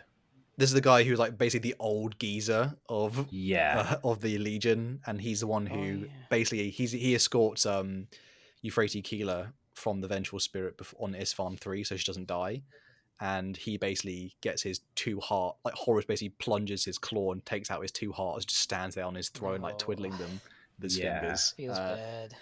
Yeah, so he also gives Loken his oath of moment to basically not turn. And he was also the one who shot a Dark Angel when they infiltrated Caliban. He's like, and he's like, we've got to listen, lad. We've got to do what we got to do. It's just a Dark Angel. Like, Eacton, naughty, naughty boy. Because I didn't read them in order, like a lot of the books. I was like, who the hell is this guy? And then I read all the other stuff before, and I was like, oh damn it! It's basically like he's basically like a Katachan in Astartes form. This guy, he's cool. And but yeah, Moloch is like Moloch was a huge battle as well. The traitors didn't actually. It had two legions, so the Death Guard and Sons of Horus, and they didn't actually like really win the battle, but the Imperium essentially lost so much because of it, because a whole like Night House eventually, like they literally threw a Night House at Horus. They managed to isolate him, and then they all got crunked. And he went, nah. By the way, we got a donation from Douglas Watson for $2, I believe that is, or is that euros? That's euros. Yeah. Euros. Yeah. As an Iandan army owner, I appreciate the S tier. There you go. We got you. Fantastic. Iandan mentioned people are gonna. Hell yeah. I don't know what you guys great big bushy beard. Who's this? Are we happy Good with leaving man. Moloch in B though? Moloch is see? it's not the most tragic. Yeah, you put it pretty low down, to be honest. Yeah, okay. Big bushy beard. Space wolves. Is that Months of Shame? Months of Shame. This one is the Months of Shame. So this one, does anyone want to explain this one for the lovely people in the chat for that? Space Wolf plot armor. Yeah. Yeah, baby. Yeah, baby. Should I give a brief Yeah, go overview? for it. So there was this thing, right, called the First War for Armageddon. Pretty bad. Demonic invasions, not very nice. So eventually, the Imperium's like, right, Armageddon's really important. This is the first time it's been invaded. We're going to send the Space Wolves and the Grey Knights to clear up the demons. Space Wolves are doing a pretty good job. Grey Knights come in, absolute wash. Yay, we've won the first war for Armageddon. Angron gets crunked. Everyone's a winner. Except whenever you get the Grey Knights involved, they have a tendency, I say a tendency, more like a duty in their eyes, to kill anyone involved with even a sniff of chaos, potential corruption. And the Space Wolves, as much as people don't like the Space Wolves a lot, they're pretty much like very heroic and very much like, oh, we will defend the innocent and civilians because even though we're kind of barbaric warriors, everyone loves us because we're always saving the civilians. And so when the Grey Knights are like, we're going to kill all the children, the Space Wolves are like, no, you're not. And so then there's a war between loyalists, Space Wolves versus Grey Knights. I want to mention just one thing about Space Wolves. This is not related to this thing, but it's in the Ragnar Blackmane book, where it's his first space battle, and the Space Wolves are like at war, and they're like invading a chaos ship, and they essentially make it back to their own ship like just in time. And there's like the bit where their leader goes, "We should cheer for our fallen brothers." And basically, like they're like, oh, "Yeah!" Like they're all, and then Ragnar Blackmane's like, "Oh yeah." And then the ship explodes outside the enemy ship, and they all go like, "Yeah!" Like, even louder. And then the leader basically goes, "And now we're gonna have some ale." And then it says like this says in wording specifically, "This was the loudest roar by far," and it was so deafening that Ragnar Blackmane couldn't hear for a bit because it was because they were going to start drinking. The champions of protecting the innocent and alcoholism. We love the Space Wolves. They're just goofy goobers. Hey, I'll give them that. They're the Legion I'd most want to hang out with. Yeah, and to be fair, I think it was DJB said, like, not much of a fan of the Space Wolves, but the Inquisition get an L. I'm here for it. Yeah. They managed to kill not the Grandmaster, but no, is it? I think It's not a Supreme Grandmaster, Grandmaster, but it's not a Grandmaster of the Grey Knights. So they kill one of the top 6 guys, or Logan Grimnar does, because it's Logan Grimnar. Which is very sad as well, because Grimnar, I'm my special chaos axe. That was also, how he speaks, is it? That was the Grey Knight who also helped defeat Angron. Sorry. So, Colin, okay. could you do another impression of Logan Grimnar? That was exceptional. Logan Grimnar is my special chaos axe. I'm 13 and this is deep. That's a great. I hope that's canonically his when the next book comes out. He's like, and then I sent my Space Wolves into the fray, and I didn't like chaos. I personally, I love Space Wolf plot armor because it makes the haters so angry. So it's great. I'm haters. Yeah, exactly. I'm haters. It's a seethe and cope moment for all the Space Wolf haters. I think it's only cool when the Ultramarines do it. Yeah. I will add to this as well. Basically, the survivors of the First War of Armageddon, they're all being euthanized or made infertile by injections from the Inquisition. And then the moment the Space Wolves go, that's kind of weird and wrong, they basically get attacked by the Inquisition. They turn up at Fenris with the Dark Angels and Grey Knights. Because I think, isn't it a changeling? Is actually one of the members of the Inquisition who's plotting this. And they basically start attacking the Space Wolves on one of their planets. One of their planets, I think, is pretty heavily damaged. And then essentially the Imperium just starts fighting itself. The Grandmaster who died from the Grey Knights, I think of all the Grey Knights, is it like 100 Grey Knights fought the Demon Primarch Angron, and only like a handful of them survived. And then that guy gets killed by Logan Grimnar in a parley. You know what I mean? So it's like he basically catches them off guard where he's not ready to fight. He's just like, "Oh, I'm dead. Oh no!" Because he insults the Space Wolves, and Logan Grimnar goes, well, "That's kind of not my thing," and then just slams his axe into his chest. So he actually got baby mad. Big words for someone who doesn't have vocal cords anymore. You know. I think Logan's like big words for someone who with an axe in their stomach. It's like, what? It's Oh. And so basically loads of people, and then even the ships that were surviving, that the people that the Space Wolves managed to save, the Inquisition started hunting them down, and they started exterminating, if that's even a word, like planets that had like say one survivor of Armageddon landed on that planet was exterminated. So that's why it's called them. And then basically after the Changeling was revealed to be like the Inquisitor, and then basically the Grey Knights went, yo, we should have probably pulled out earlier. You know what I mean? Yeah. That was bad. They had that post-combat clarity at that moment. Post-combat clarity. But that's why it's called the Months of Shame, because they very much just like billions and billions of people died. And to this day, the Space Wolves do not allow Inquisitorial vessels anywhere near Fenris. They're like, if we see you, we will shoot you on sight because we don't like you anymore. Where does everyone think this should go, though? After having said all that piece, because it's pretty bad. Yeah, it's pretty. I think it's pretty bad. It's not worse than the first Black Crusade, surely. Yeah. Nah. What do you guys? What column? Worse than the Men of Iron? I don't think I should be the deciding vote on this one. Oh, so you have to say it. You have to say what you think. D for destroy Space Wolves. Yeah. Maybe not. I think it deserves A. I think because it sounds so than bad. The Black Crusade? Actually, maybe not. Maybe the Black Crusade goes up one. Yeah. Maybe there. No one important died. It was, a Grand Master, an unnamed I think he was named. Probably invented for the. I meant he was invented for that book to die. Yeah. I think Harry says that's perfect, so maybe we leave him there. Yeah, sure. Fair enough. The next one, though. Welcome to the Bone Zone. This one is the biotransference / death of the Necron tier. Does anyone want to have a quick explanation of what that is for the uninitiated? The Necron tier at that point fought against the old ones in order to both get the secret of either eternal life or not having super cancer from the old ones. Lost the war, and then they found the Catan, who they gave bodies of living metal, and then the Katana made him a deal like, hey, we'll make you super powered, we'll give you so much more strength, we'll free you of your horrible wasting bodies, as long as you just help us kill the old ones, which you want to do anyway, right? Isn't that a great deal? And then pretty much all but one of the ruling Necrons was like, yeah, that's great. Orican the Diviner was like, no, that's awful idea, don't do it, and no one listened to him. So they underwent biotransference, the entire Necron tier race, and the Catan ate their souls and put them in living metal bodies, and they were now the soulless Necrons, and they killed the old ones.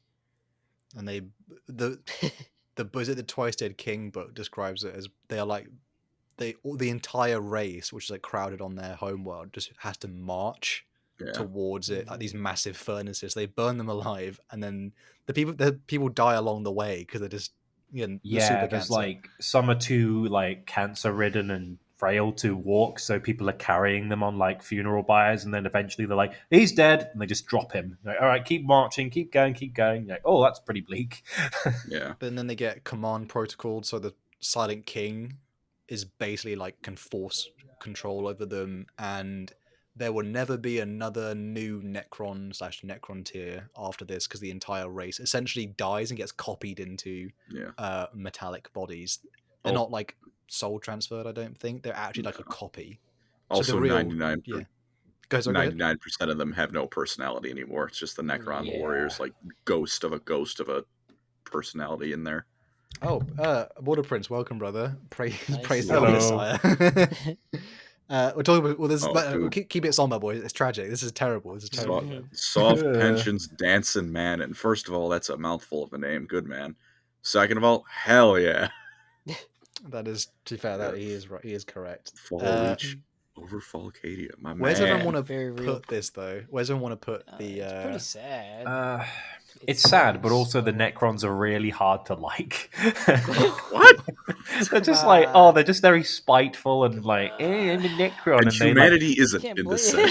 Yeah, but the fact that Altix in his book is described as having the strange characteristic of being compassionate. It's you're not making it very easy to like Space Wolves are barbarian warriors, but they have a good heart. Necrons are just assholes. It's because they got their souls taken away. No, but even before then, when they were Necron tier, again, Altix was characterized as being compassionate. It's I get you have a bad hand with all the it's all the, but this is it's the death of all the good Necron tier as well, though. Only assholes remain, essentially. I do agree with what Andy's saying in the sense of they kind of brought it on themselves, but I think the stance of anyone is worse than anyone else. It's I mean, it does. Chaos, yeah, it's the evil, but like Necrons versus Imperium in a morality debate. But here's the thing, Colin. Here's the thing, Colin. But then again, Eldar in the equation. They kill a lot of Eldar, and I know you like your Eldar, and they do. But by this point in the war, they're still at the point where the Eldar are fully, balls on the table, full psychic might. And Kane is, uncharted and able to actually do things. I think this is A at least. It's basically the equivalent of the fall of the Eldar, isn't it? I'll give it A tier, and it is like the War in Heaven is the event that turned 40K into such a shit show way down the line. Like it ruined the Sea of Souls, turned it into the warp and chaos and shit. It's just for the Necron tier themselves, very sad. Any of the potentially good ones probably lost their personality because it's just mostly the power hungry nobles left that have any individuality. It's just like you kind of did that to yourselves. To be fair, Eli then also got more Xenos for the setting, so he's not that upset about it. And we killed the old ones. They got what they deserved. That's true. So. Ribbit. Pretty awesome. Speaking of the next one, though, this one's probably not quite as bad, but this one is the Octarius War, which is like a recent thing, which they kind of just left alone after, I don't lie. Yeah, it happened. Do you want to briefly explain the Octarius War, just for reference? Cryptman, in his infinite wisdom, decided that the Tyranids are ever-growing and always, every time they consume a planet, they get stronger. The orcs, every time they leave a fight, come out of it stronger. What if we just throw those two, factions against each other, and then when one of them wins, we can come in and finish off the weakened one? Except the problem was the Tyranids kept going stronger and stronger because they were eating more and more orc biomass, and the orcs kept getting stronger and stronger because they were fighting just 24/7 nonstop. So instead of weakening either faction, it was like he just pumped them both full of steroids. And the Black Templars threw themselves in the middle of it. That also happened, but like, okay. But why did they do that? I'm just imagining a picture of him, Cryptman, just there with like a meme, just going, "Mistakes were made." It's like, yeah, just a couple. Whoops, the biggest whoops ever. But the consequences of this entire war was that an entire Imperial system got decimated, and essentially the Hive Fleet basically found the Orcs' stronghold and just ignore the Imperials, went balls to the wall attacking this last bit, and they eventually did manage to wipe the Orcs. So basically all the Tyranids got loads of a huge amount of biomass, and essentially there's this massive Hive Fleet now, which is first of all experienced, has consumed the biomass of strong orcs, and now they incorporate that into their own DNA, and they are basically fed full. So they're ready to fight. The Imperium the Imperium, by the way, could contain it when it was trying to contain, as in like it tried to fight the outskirts of the orcs versus the Tyranids. It couldn't take either one of them on individually, and essentially now this war has led to what might be like a ridiculous tragedy of this one's a tragedy in making, because the Imperium. I was saying, like, I don't think we can really count it as a proper tragedy yet because nothing's come out of it yet. Is for like Octarius itself was just like you said, a big oops. It's like Cryptman, both of them thrive on conflict. What was the end goal there? The realistic end goal. Thing is, how I think it was last week we were talking about the Necron Lords and about how Imhotep hates the orcs and he wants to kill them all, and the Silent King hates the Tyranids because they're going to just both of them meeting each other and like having a bit of a scrap, and all of a sudden they look at the Octarius and they're just going, "Oh, come on, guys! You're making it worse for let's team up and sort this out because this is neither of us want this. This is bullshit. Imperium, why are you like this?" What guys do you think you should? Where should it go in the list? Then do you think? I'd honestly put a D tier, like above the Damocles Crusade, because like I don't think that's a tragedy at all. But like that's like just a tragedy in the making at most, because as the Octarius war is, first of all, metal as hell, because the whole planet was basically just orcs and Tyranids as far as the eye can see, and every now and then there'd be an Imperial Guard outpost sitting there probably crying profusely for the mess of a planet they were on. And on that it was just a sea of green and like red. Speaking of something that might be a bit hard on the next one, this one is the destruction of the Pharos beacon / the death of Barabbas Dantiok. I didn't really want to do too many character things, but this one might be the most tragic event in terms of as in how it's written. For people listening, the Pharos beacon was a thing during the Horus Heresy. It has a consequence I'll get to in a bit, which I think Colin knows quite handily. Which was oops. The Pharos beacon was essentially the Astronomicon people. They were all cut off during the Horus Heresy from that, like a big swath of the Imperium. Guilliman in the Imperium Secundus, temporary empire he set up. They had this Pharos beacon on the planet of Sotha, which basically acted like a communication hub and also like a mini Astronomicon / North Star onto Macragge. And teleporter. Yeah, and a teleporter as well. The Night Lords decided that was cringe and decided to invade. They were like, imagine how much raiding we can do with this thing. You guys have one goal and it's terrible and you should stop. You should get some help. Naughty boys. Basically ended up being essentially as well is the first layer of tragedy is that the defenders of the Pharos beacon were actually members of the Broken Legion, so members of Iron Hand, Salamanders, and Raven Guard, and some White Scars were the defenders, with some Ultramarines as well, and also Imperial Fist as well. Apologies. These basically the ones who got shafted at Istvan. A lot of them had made their way to Macragge, and then were sent to defend this Pharos beacon. They all end up dying. Barabbas Dantiok and Alexis Pollux is essentially a Iron Warrior and Imperial Fist who notoriously they forever into the modern set, the 40k part. Those two hate each other so much because obviously the biggest, huge rivalry between their Primarchs. But eventually they become essentially best friends and they make a true bond. And eventually Barabbas Dantiok gives his own life to sort of sabotage the Pharos beacon so the Night Lords can't use it. And his death is really sad because it's actually the only time you ever see a Space Marine cry. So Alexis Pollux cries for Dantiok's death because he was once his enemy and then he loved him like a brother. And he even says when Guilliman does come to reinforce them, he growls at people don't touch he was my brother, only I will hold him. And then they give him a warrior's funeral as a hero of the Imperium. It's honestly pretty in the book is very you basically go Jesus Christ. I think Andy, you might have said when you made a video on it. Yeah. People when you read the excerpt out, often people do get quite emotional. I get comments on my video all the time, just why is this? Who's chopping onions? And it's very sad. It's the only time you see someone really they're all meant to be soldiers, so they're not meant to get upset or it's meant to move on and fight the next battle. So it's the only time you ever see one guy properly mourn for another friend and be why we could have lived. I'd love to see a montage of them when they're best buds and nothing's wrong, just them just going, just the two of us, we'll build castles in the sky, just also the two of us. The next part of the tragedy, I think, Colin, do you want to explain what happened when the Pharos died? A couple of times you said this, I know.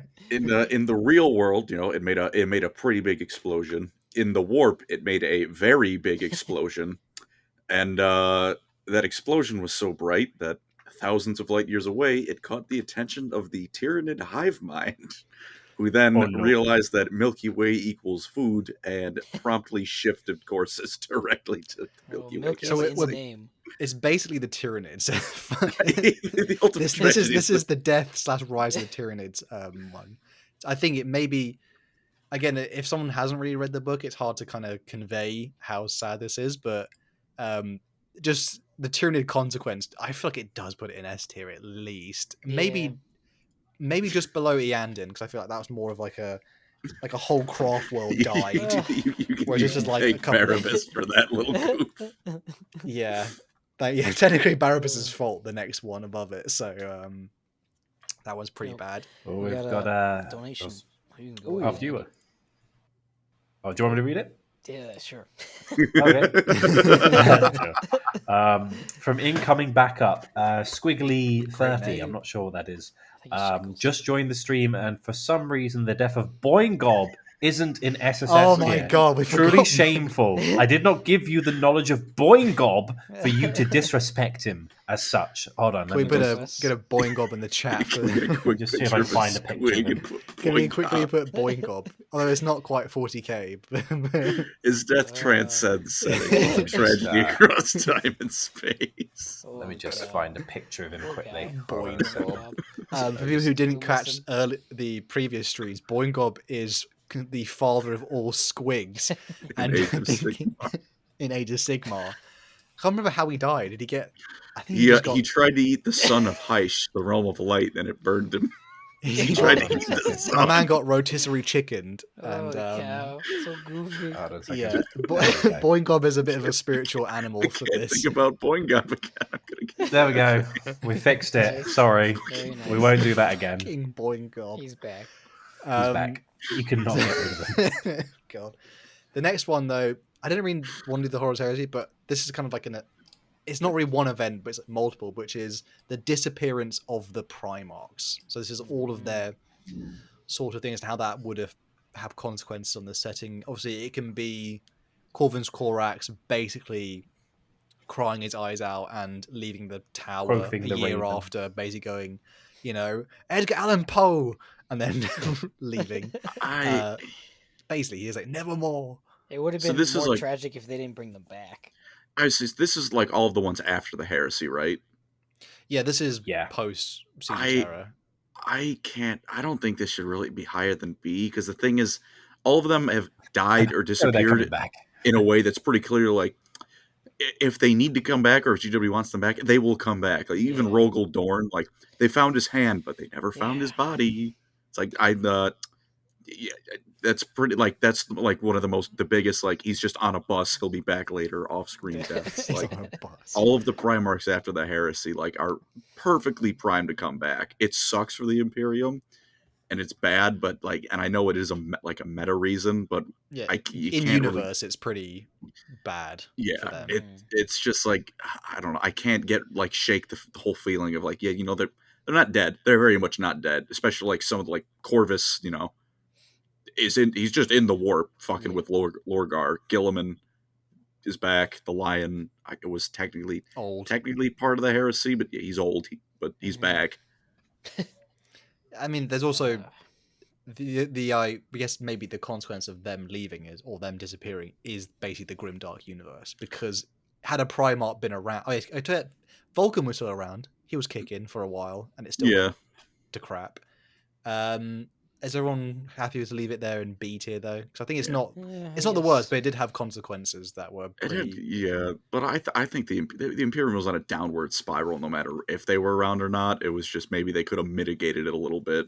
Mm-hmm. It also hits the feels because obviously we all like Primarchs, so miss you boys. The next one though, this is basically the fall of Prospero, the burning of Prospero. Prospero. This is a tragedy because it was Thousand Suns fans. Yeah, that hurts. Essentially, the Horus tricked the Space Wolves instead of arresting Magnus for not the webway thing. I'm counting in a different thing. So it's I've got some stuff to say about that one. Yeah, that's the last one. But essentially Magnus was meant to be arrested, but Horus, turning traitor, changed the orders for Leman Russ. And joined by Sisters of Silence and Custodes, they essentially burned all of Prospero, the home planet of the Thousand Suns, and the Thousand Suns Legion, basically to the ground. I mean, soldiers that, Marines that had fought with each other, to be fair, in the same book, not that long before, then had to, fight each other. The Thousand Suns, they were not ready for this at all. And so Magnus disabled their shields because he thought it was better to let one legion die rather than, sort of ruin the power balance in the Imperium. And he killed, is it Izakar? I can't remember his name. Ifakar, whatever his name was. One of his captains was like, "You do know the Space Wolves are coming." He's like, "Yeah." It's like, we should defend the civilians, and Magnus is like, "No." Kills him. Like, listen, that Grey Shark 77, the burning of nerds is not appropriate. Okay, this is tragic because also Magnus could have stopped it. He could have in the book, it goes over the citizens of Prospero, who were kind of innocent in all of this, basically get blasted from space. Like many people like hiding in their homes and stuff, and it's pretty horrific. The Thousand Sons desperately try to hold back. Like they think they just been randomly attacked by the Imperium for no reason, and a lot of them just in their desperate defense just go fuck it, and they just start using their powers too much, and they basically get flesh changed in the middle of the fight and turn into monsters. And chaos spawn, fun. They get chaos spawned as like a getting chaos spawned is not fun, I imagine though. No. And basically nearly the entire Legion gets destroyed, and then when it's the last moment, Magnus decides it's like when they burn down the library, by the way, Magnus goes, okay, that's too far. That's the and because they basically like, you can kill my sons and my Legion and like my legacy, but touching that knowledge that could be used for humanity, okay, Lehman Russ, you barbarian idiot, you've gone too far. Again, why does he destroy the libraries? No one's quite sure. And, by the way, we got a donation of £2 from Conrad Kerr saying, "Much love from the Night Haunter." Mr. Thanks, Conrad. mate. Thank you. That's Please don't skin Thank us. you, though. I love you too. And to be fair, Magnus does get his back snapped by Lehman Russ during that, and then essentially they get corrupted by Tzeentch at the end because he gives in to the Tzeentch's offer. So that's the burning of Prospero. I think it is quite, particularly from the book side of it, is quite like, it is sad because it's even on the Thousand Suns side and the Space Wolf side, they're very much like, we don't really want to do this, but we have to. And then they kind of, like a lot of them, again, my favorite part, the Thousand Suns make fun of the fact that some of them charge in unhelmeted, so they start popping them like with just shots because the Space Wolves are stupid sometimes. And like some of the Thousand Suns, like all of their friends just basically die because they're like, the Imperium has betrayed us, they think, in a way. It's pretty, and then all the people of Prospero, only a few people like survive who are like, it's basically like the Night Lords in Nostramo. The people who are still Nostrum and who they basically live on ships now. That's it. By the way, we've also got a 15 squigglies donation from Incoming Backup again, saying, also, when are you doing an AOS tragedy tier list? Because genuinely, AOS has some fucking tragedies, like Trunk, a tired boy that will never sleep again. Well, we could do a fantasy and AOS one. That could be I think Colin would actually do. Well, the end time would just be end times. Its own tier. End times. We should do a fancy one. I definitely will. I can put that together. Where's everyone want to put this one though? It's the fall. It's of not Prospero. as fan sad. I'd give it like A tier at most. Yeah, Max. A goober is a good word. It's between A and B for me, just because it's like over in an instant. In a way. I say I'll give bottom of A or top of B. Yeah, I think that's fine. I'm more tied to it over the Black Crusade because you only see like one character death in the Black Crusade, really. Like, you kind of feel bad for, whereas the Fall of Prospero is like the Thousand Suns roster gets halved, and you spend the entire book with them, and then they basically die. The next one though is basically quite similar. This one is the Rubric of Ahriman, which is the final nail death for the Thousand Suns. He tries I'm going to put him in D for don't care, because nerds. He tries to save them, doesn't he? He tries to do a magical thing to save them from the flesh change, and ends up turning them all into mindless dust automatons. And only 1,000 plus, was it a couple thousand of them ever remain? I feel like they probably wouldn't have been turned to chaos if this didn't happen. They could have just been their own thing. Yeah. But it's pretty... Ahriman's a goober. Ahriman is probably one of the only few people who actually understands what he's done, though. So he's the one who feels terrible about it. Maybe like top of B for it. Yeah, I guess. Maybe less than the Black Crusade, because it's not that many Thousand Suns. I think it's like compounding on an already existing tragedy, so like it definitely sucks for them. It's just like it's competing against like the same thing kind of already having happened. Yeah. It's like now they kind of double down on it. And it does kind of get old that Ahriman's just kind of like, I'll get it right this time, I promise. It's like, you said that last time, dude. How many times are you going to try this? He's the guy who can't cook telling you, he's inviting you over for dinner. So it's like, you know what I mean? Do I risk it? Ooh, what are we having for dinner, Ahriman? Microwave chicken. I discovered seasoning today. It'll be fine. He's like, you don't know what you're doing. This is salt. There's also that Instagram video where the guy says just browning off the chicken, and it's like you can see it's still raw in the middle, and then people go like, browning it off. That thing is still walking around, clucking. That thing is so white it blends into snow. Like, it's just... the next one though is a bit more heavy hitter. This is the War of the Beast. Does anyone else want Imperial Fist L. Yeah. Does anyone else want to explain this one, just for the uninitiated? The orcs, a little bit weird, known as the Beast, rose to power and started basically upgrading the entire orc race into the Kork they once were, like super orcs. With good music, apparently. Indeed. And killed off the Imperial Fist, literally to a man. There was one dude left. And then he died. And then he died. But they... and it was so bad, the Iron Warriors teamed up with Imperial Fist successors and like nearly brought the Imperium to its knees. Although that being said, it does kind of just end. Like Vulcan, it forms the Death Watch. Vulcan comes out in retirement. Vulcan, for whatever that means. Vulcan died. Okay, he did that like 20 times during the Heresy. He blows himself up in it, right? Yeah, doesn't he like tackle one of the beasts into like a reactor? He tackles it into like a WAR like furnace thing, and it blows up, and everyone's like, "Oh, that's good. We killed the beast." And it's like, "There's more." It would be like if Darth Vader basically went down the shaft with Palpatine instead of like throwing. You know what it is, Colin? It's the bit where George sacrificed himself and goes, "Tell him to make it count," and then a dozen more show up, and you're like, "Oh no!" I don't want to think about that. I don't think it's that much of a tragedy. It definitely has some tragic moments to it, but a lot of it is also just like it's a war against the orcs. It's a really big, deadly war against the orcs, but like in terms of tragedy, it's not like, like doesn't hit you hard. And it's only really the Imperial Fist that suffers, so it's okay. It's fine. There's they like get enough 3 attention. Imperial Fists tragedies on this chart. It fucking sucks to be an Imperial Fist. Is what I'm There's learning. one Imperial Fist left after their initial fight.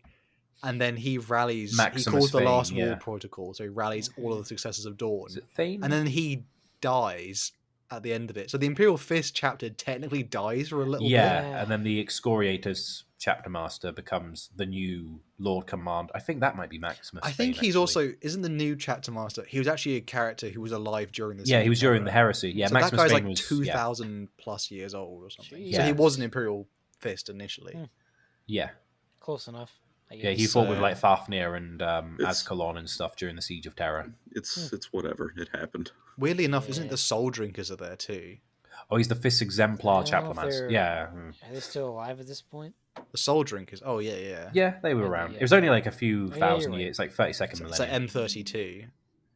But I've got a weird theory that people say like how in the Soul Drinkers stuff like later like their gene seed is not Imperial Fist because I think it might, like there's a theory like lost Primarchs were shunted into other legions, like mostly Ultramarines.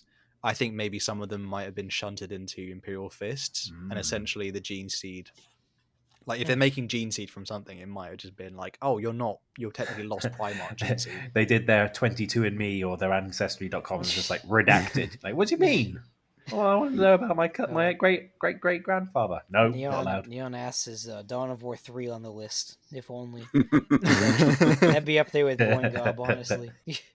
Honestly, maybe in D because it's forgettable. It's like the biggest tragedy of our time. Yeah, it ruined an entire franchise. To be fair, the last Terminators.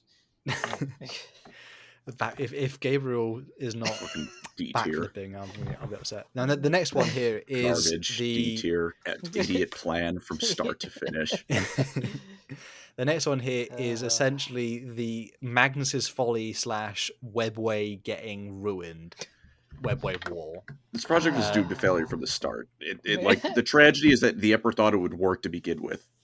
Just to recount the events, essentially, the Emperor's grand plan is essentially make the Imperium unite all of mankind and then shift it into the webway so chaos can't touch us.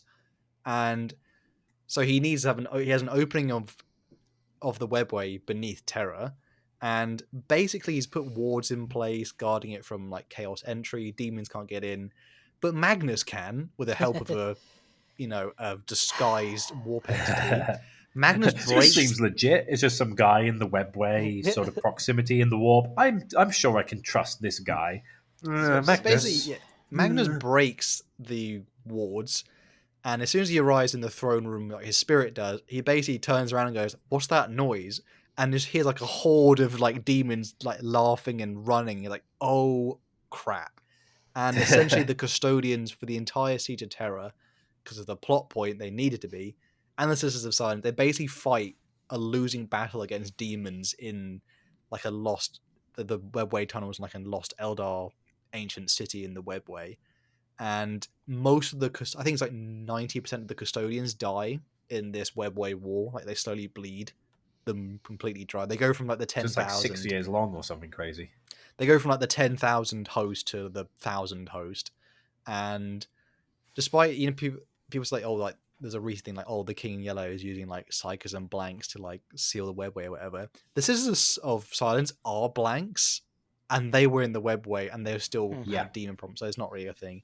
But essentially, and then even some Imperial defenders like the Mechanicus as well, like are shunted in there. The Emperor gets stabbed by a demon. That doesn't go poorly. That goes pretty poorly. Who will one day become Abaddon's sword. The ultimate tragedy is that basically they have to sacrifice 1,000 souls to the Emperor, to then the Emperor eventually goes, all right, we'll push them back a little bit, and then he just seals the webway. So now that plan to save humanity from being influenced by chaos completely dies. Oh, but Magnus did nothing wrong. Magnus did nothing wrong, guys. Yeah. Well, I'd like to explain why it was an awful plan to begin with, right? First of all, webway is like between the warp and real space. It regularly gets like invaded by demons on a good day, because like, the fall of the Elder and everything, and just 65 million years of degradation on top of it. Already not the best place to be. Second of all, there's the last meaningful Eldar god is hiding inside of it, so there's a bit of a problem you have to deal with. It's cramped in there. it's cramped, and Kamara is also just hanging out in there. Good luck with that one, Ems. And of course, the Eldar, like, it doesn't hide. Like, humanity is slowly awakening into a psychic race. The Dark Eldar, like, atrophied their psychic senses, because otherwise Slaanesh will just find them in the webway and eat them. The Emperor, knowing mankind is becoming a psychic race, was like, oh, you hide them in the webway, ignoring the fact that the race He's got the same voice as Logan Grimnar. He does. That's crazy. crazy. Oh my God. It's crazy. It's like, ignoring the fact, like, the psychic race had to give up being a psychic race if they were going to hide in the webway, because otherwise chaos would just show up. And sure enough, that happens despite the Dark Eldar getting rid of their psychic powers. Kane's Gate breaks, and demons are all over Kamara. Like, it was a plan. The tragedy is that he thought it would ever work to begin with. It was a tragedy in the making, no matter what way you look at it. It sounds more like a GW author skill issue at this Probably, point. but it's also, it's the lore. I don't know. I feel like if it had gone to plan, Big E would just be like, golden lightning bolts and be like, get wrecked, bozos, whenever anyone tries to, like, Drukhari's of like, with all the legions and all the custodians and the Imperium and the Mechanicus, he'd be fine. But as it stands, but like, also would be like, all of humanity is now confined to the webway. Like, if anything goes wrong, it's like the demons have just like you break into souls, like it's like demons show up on a planet, right? Sucks for that planet. But, they're only on that planet. They will either, But then again, if, for example, one day, barring the Pharos, the Tyranids invaded one day, they'd be safe from them, because they'd be like, we're in the webway, they're not going to get us. It's fine. Orcs and Tyranids and Necrons outside the webway, they can do what they like. We're just going to chill in here. They'd be safe because they'd all be dead by demons, because the demons show up. They don't need to, like, do any more rituals. Just flood into that breach. And every breach in the webway is another infinity you need to hold off. When it happens in the real space, it's like, it sucks for that planet. I mean, the Grey Knights were a rush job outside the Imperium after the end of the war. I'm sure Big E could have figured out, like, let's make the Uber knights or whatever they'd be called, and they just kill demons. If it There's was without any problems. He kind of once that plan dies, the Emperor basically goes, "I've got he almost like we have to like hold on until basically the inevitable fall now. Like that's the end." There's also one. Guess I'll die now. Essentially, but there's also one more consequence, which was that like Malcador says, like he confesses something. He says, "Me and the Emperor, we realized when we initiated the Great Crusade, like all the billions of people who were probably going to die during it, because of basically them homogenifying humanity into like, you know, you're that, you can't be too divergent. The Imperium, yeah." Yeah. They basically said we were willing to kill all those people for this eventual plan that would somewhat, they call it the saving the species. But then when the heresy starts, Malcador basically goes, the bit we actually feel guilty for is the heresy part, because the deaths after that are the ones we didn't account for. Like that wasn't meant to happen. So therefore he says, basically all those people up till now have died for nothing. Basically, the Emperor's big gentrification project for the galaxy didn't go according to plan. No Starbucks on every, because he never would have done the Great Crusade if they didn't think this plan was going to work. So that's just how bad this plan is. There's so many things that need to go right for the webway to not collapse in on the Emperor's feet. So many different things need to go perfectly, and if anything goes wrong, the whole thing is fucked. Oh, well, the Emperor is a doer. He does say as well, like he says, if there's one human not brought in the webway, the plan fails. And I think what's the Custody who says like, isn't that crazy? And the Custody goes, and he says to the Custody, yes, it's hubris, but he says, when I see the future, there's only this. It's like the Avengers Endgame thing of like, you know, this is like the one victory plan where he thinks they can win. Yeah, this is like bugging Colin so also, much. I can also tell. That is so unbelievably full of shit. The Eldar alone have like 50 different ways to deal with chaos. They kept the eastern half of the galaxy clean, Iyanden and Bieltan, alone for like 6,000 years straight. The Necrons show up and are just like, I'm going to turn off the Eye of Terror. Just no more. It's good. It's gone. Like there are so many ways to deal with chaos that don't involve hurting every human being into a tunnel. So they had a lot of time to figure that out. How tragic is this plan in terms of how poor it's executed as well? Top of D tier because it's better than it is a tragedy, and it strikes more feeling into me than the fucking Abyssal Crusade. But it's just like I hate that that's like was the plan to save humanity. Oh, there we go. But that is, I think though, in terms of tragedy, we might have to do a fantasy one, Colin, because I honestly, this was actually quite a lot of fun.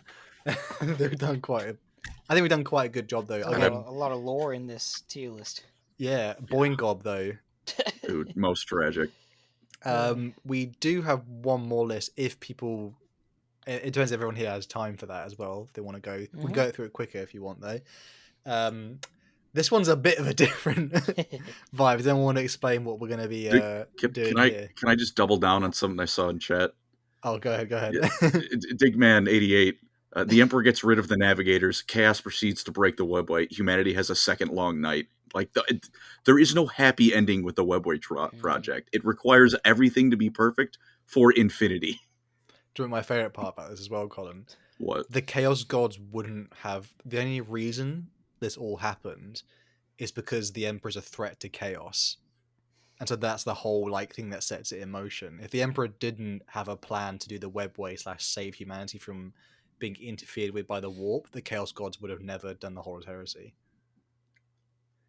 Yeah, so literally, it's all his fault. It's literally no wonder Eli hates the Emperor so much sometimes.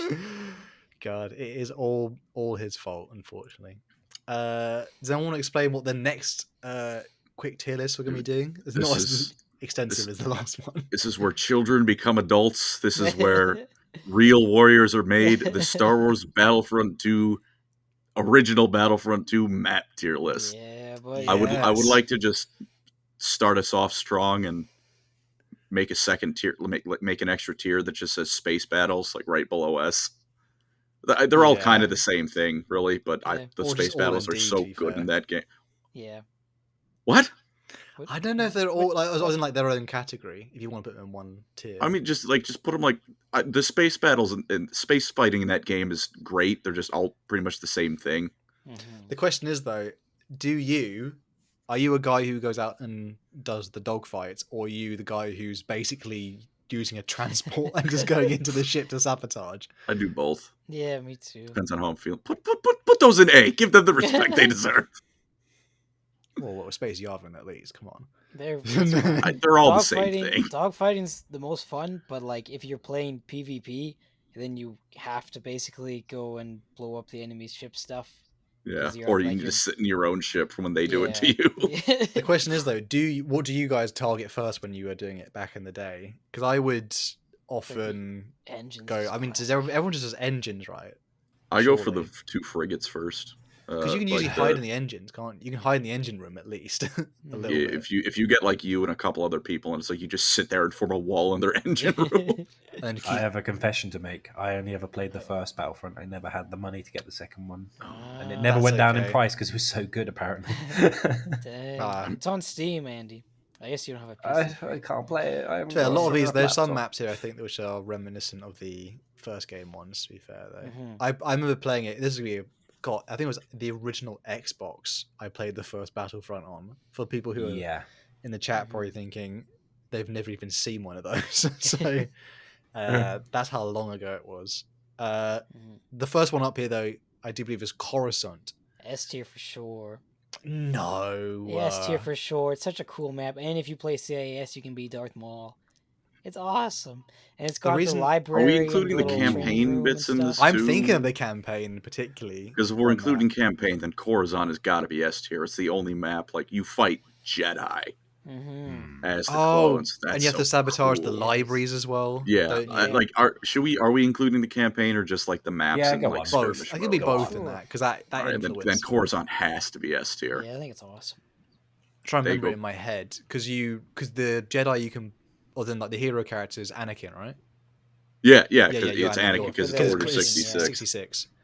I think in skirmish mode it's Mace Windu, though. Yeah, Mace Windu and Darth Maul.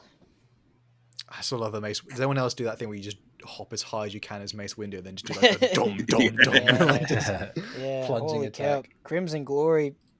Crimson Glory, brother. Bless your soul, Crimson Glory. For $50, thank you very much. Love y'all. Wish these were longer, but I'll show up when I can. Also, every map is S tier because the game itself has ascended past S tier. Very true. Big true. My nostalgia goggles are. This is a tier list within on this one. This is a tier list within everything already being S tier. Yeah. Could you imagine them remaking this? We've got to be really stingent with what we're doing though, because I think. We'll be fair to them. It's just all of these like every letter has an S in front of it. Yeah. Dagobah though. Dagobah, if I remember correctly, there's like a small bit where you can kind of go in some tunnels. Yeah, there is. There's a little tunnel. Breathing. Yeah. But I don't remember playing. I didn't really play this one too much. Though. It's meh. Yeah, it's kind of. You guys play Battlefield 3? You know Metro, that map where it's just. Never heard of it?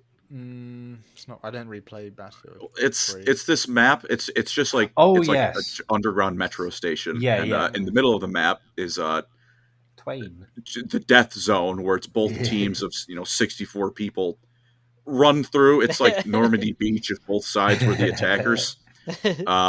Dagobah is like that, except it's not as fun. Yeah, I put it B tier. I don't think there's really any vehicles. I even played it in like skirmish or something. It's worse Felucia. It doesn't sound very appealing. Why? It's Felucia but worse. You can play Yoda, Darth Vader. I don't feel like strongly about it. Now I also just never enjoy playing the Rebels or sequel Empire way more than like playing the prequel map stuff is way cooler. I feel like now personally. Death Star. I've enjoyed this one so much. I think this is S tier. Favorite, bro. I don't know. No, because you have the death corridor on the right hand. You know, like on and I played with my brother-in-laws the other day, and we were losing. We should stream this, by the way. We should 100% stream this as our next game. And I got Luke Skywalker, and I just went down the freaking prison corridor and killed like 50 dudes in 5 seconds because all the AI just like bunch up in the. Yeah, it's great. Right? It's Grenade Corridor. It is funny, I'm pretty sure it's called Grenade Corridor. It's such a maze of a map, though. If you get lost, you're just screwed.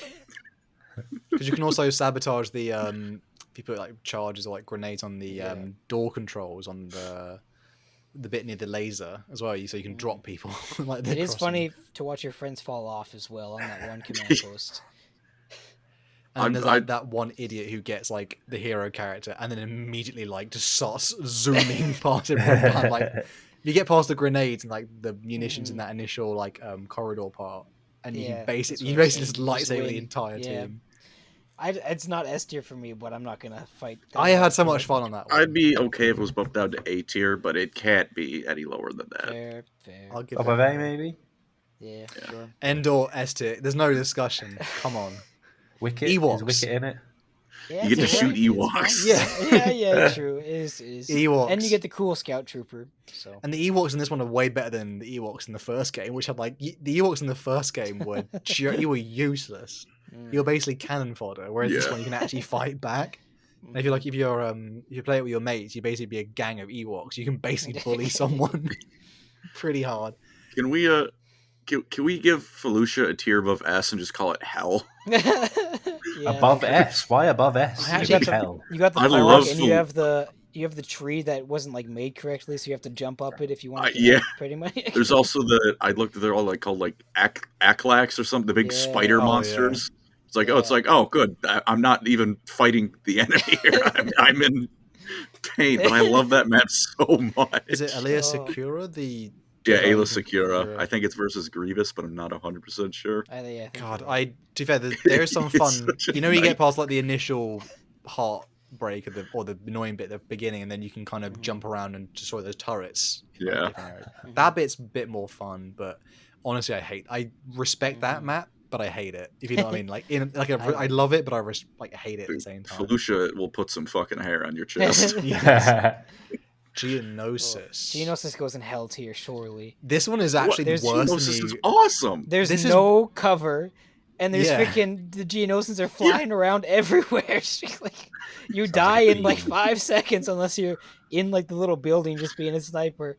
It's a fun, sniper's but hellscape. It's definitely hell. I think it's bro refuses to get in the ACTE. You get original clone skins. I think it's the only map in the game with that. Original clone skins. Camino might actually. You also get loads of vehicles on CISI, which is fun. Yeah, but the map is what I actually think is worse than the original one because you had like to destroy those silos in the first game. Yeah, if anyone remembers that. Yeah, so that was more enjoyable.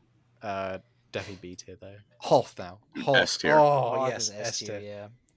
No, S tier, not Hell tier. Is anyone else? Although if you're the rebels, it is a tough battle. It's fun tough though. You can do the spinny thing, with like the speeders. It's so cool. Me and my brother got around the Walker 3 or 4 times with the spinny thing, and it still didn't go down. We were so sad. Pain. I've only done it like 10 times, which sounds like a decent amount. Because I would play this game every single day with my friends after school when I was a kid, so it's not that much really. Yeah, but it's hard. Guys, the trick is you have to be the second pilot. The AI has to be the first pilot because then you just hit the tripwire, and then it will do the circling for you. And then one time it will just end up it'll fly straight into the head on the AT-AT because it just doesn't care. But then you can also remember the AT&T. No, AT-AT. I do remember it was great fun playing Rogue Squadron 1 and 2, and you have the obligatory Hoth level. And you're just like, I'm going to go around in circles. It's so fun. It is fun. Oh, this is hell. This surely Jabba's Palace is hell. It's dark. The freaking pig guards one-shot you. My favorite. You fall into the Rancor pit. You fall into the Rancor pit. Yeah, half your clone army falls into the Rancor pit. And then you just have to stand in the stairway where all the droids come up and kill 50 of them per grenade, pretty much. I'm sorry. It's terrible. Who put in the chat my favorite VTuber is Vsauce? That's not a VTuber. Hi there. Hi guys, Michael here. Technically, he's Vsauce. He's on YouTube. Yeah. Jabba's Palace. Does anyone else get killed by those the Tusk, like the guards? Yeah, the Gamorrean. They one shot you. And if you get the hero, and then you still get one shot by the guards. You're freaking Darth Maul going through the halls and poof, like out of nowhere. We need to stream this game so bad. Luke gets taken out by a fucking pig. Also, oh man, I don't know how many times was that one bit as well. Like there's like a square like staircase part, and it's just grenade hell. Yeah, Like, that's what I was saying. You kill 50 droids per grenade on that. What is this, Call of Duty? Because the rest of your clone army has fallen into the Rancor pit and it's just like standing there. So it's like, shame you can't kill. You get the true experience of holding the line. Yeah. Camino is S tier. I love this map. It's so beautiful too. Also, to be fair, campaign playing it. Campaign's the best. Boba Fett. Oh yeah. So you play as like the Imperials versus the clone troopers, and Boba Fett is with the jetpack on. I mean, any jetpack on that map is amazing. And I maybe one time went a bit too hard on. We were playing like with some friends, I was playing like friends of friends, and then I went a bit too like ham on that map, and they were like, "All right, chill, bro." I was like, "Okay, sorry." Nice. Well, a bit too hard. A lot of it is just sniper spamming all the turrets. The turrets are pretty annoying on it, but other than that, it is really cool. God, it really is. Everything here is just S tier. You want to put hell at the bottom because otherwise I'm going to put it in S tier again. Solutions. I love fine. Solution's double. Yeah, Kashyyyk is D-Day. It's definitely S tier. That's S tier. I still have memories of like me and my buddy were like the last 2 clones out of I don't know like 10 because you can't go down to 1 because then your AI will die. And we were being pushed back by the droids, and there was like 50 droids left, and we were inside of the Wookiee base. And then out of nowhere, like 20 Wookiees just show up and kill all the droids for us, and it was like the biggest win ever. We were like 10 years old. It was such a prime memory. The teddy bears are coming. They're going to save us. The campaign defense on that it goes so hard as well, cool. because you also have access like the what's like the land speeder type thing, like the little hover. I don't remember what it's called, but I know what you mean. Yeah, that one, because you get like a sacrificial lamb up in that top turret, and you can basically hold the line as long as you want for that, and then obviously when you're defending it against like the unlimited AI, like the CIS invasion, that one is so much fun if you manage to like just live towards the end, because you can basically be Yoda. Mos Eisley is top of S tier. It's got the hero versus hero. Yeah, heroes. Yeah, and it's got the toilet. You'll never find stuff. What's everyone's hero choice though? What's everyone's hero choice? Darth Maul every time. Why has no one said Chewbacca with their homing missile yet? Because no one, I never like get kills with it. But it was so much fun because you sit in the corner. It's just fun to use.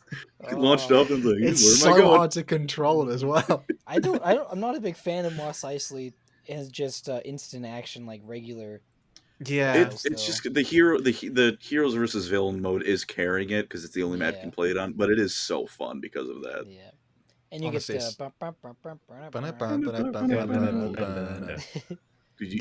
you have a like Star Wars character bar fight in that bar room.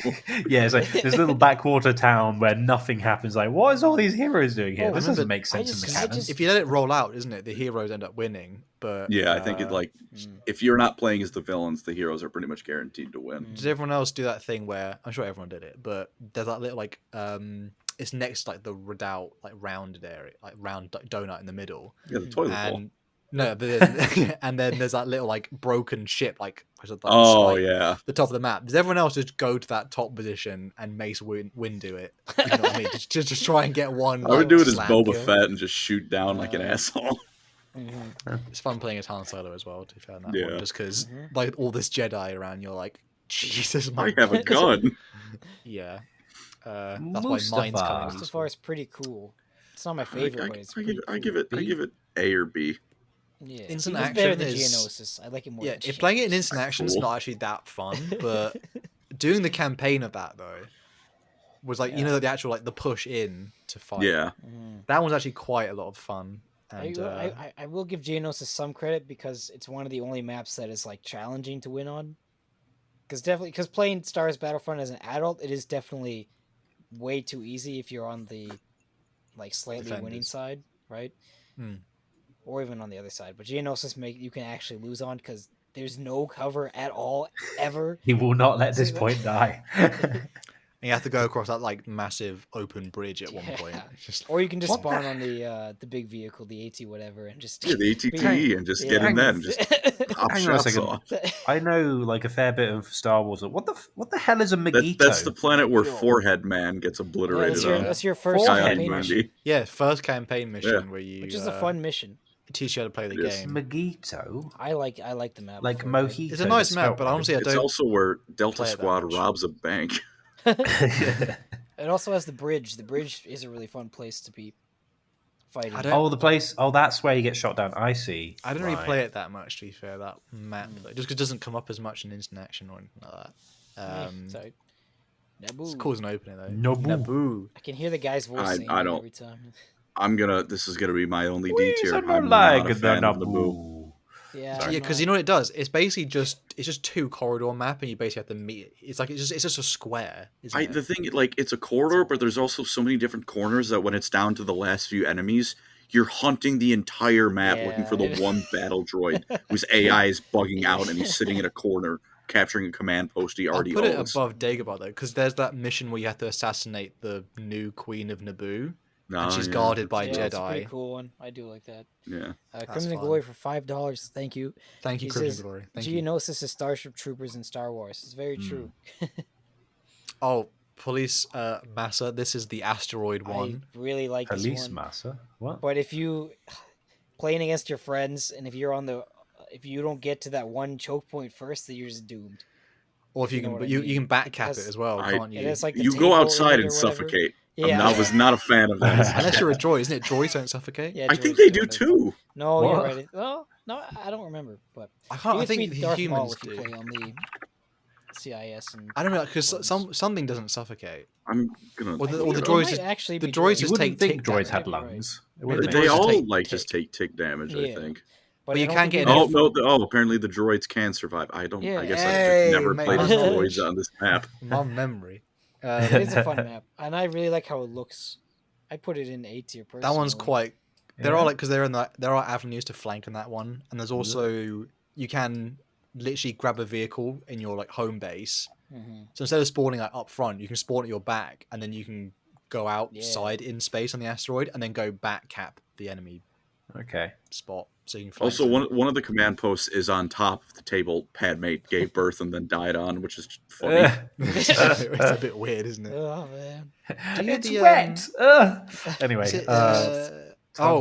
Dude, S tier. Come on. This one is it's just too iconic. It is cool. This it is also lost on. Imagine if every hallway was grenade hallway. Unfortunately, you had to play as Princess Leia as the Imperial one, but it's just so. I mean, it's just so much fun, that one as well, because you inevitably die more times on that map than any other bit. But then if you turn a corner and you get jumped. But if you're playing as Darth Vader on that map, it does it hits different, doesn't it? You kind of just slow walk it and then immediately die to grenades. But you know, is that Crimson Glory? Oh, that's no one. Also, what's this disrespect to Princess Leia? Princess Leia is awesome. No, but as a character in the game, her gun is. She's not a Force user in the game, so it's like, well, I'm at a disadvantage. Not a Force user and no jetpack, so it's not quite Force Unleashed 2 nice. DLC. I met Carrie Fisher as well. Nice lady. You met her dog. Starkiller could body a Chaos God. Utapau. I love this one. I'm not as big a fan of this map. I like the campaign mission, but as in playing instant action on it, because whoever's up top had that overarching fire. I'm just going to get rid of DT because it's not doing anything. Although you do get, if you're a defender, you get you get your vehicles at least. Yeah, and fighting on that slanted part on the off the you have to make your way down it as well. And or fighting in the hangar is really cool. I like Utapau a lot. I think A tier is fine. Yeah. Yavin 4. It's decent. That's cool. I've not had as much fun with this one. Yeah, sometimes you go on the ruins thing, and then it's just a dead end, and there's nothing at the end, and you just jump off and die, and it's like every time I play Yavin 4, I get into those big tower turrets, and I think I'm gonna have fun. These are gonna be useful, and then they never are. You know why I don't want to put Yavin 4 in C tier? Because of this one simple fact, which is when you're the rebels and you get, I think it's rebels as well, or is it the Imperials? You get the speeder, the little speeder bike. Yeah. But because the map is so poorly designed for the speeder bike, you run full power and you'll never be hit like a staircase, a tree, or something like that. So you can't fully use the best part of that map. It's like Endor if it was actually how those bikes would work. Yeah. So that's the only reason it actually upsets me. Also, there's small towers in it where you basically you enter it and it's it's a light post. It's like a lamp post essentially. and it's basically, and if you play it, inevitably, like the last person you're trying to find is like just stuck in that tower, and the rest of your team's like would run around like a headless chicken. So I'm just saying, Felucia's the best map of the game.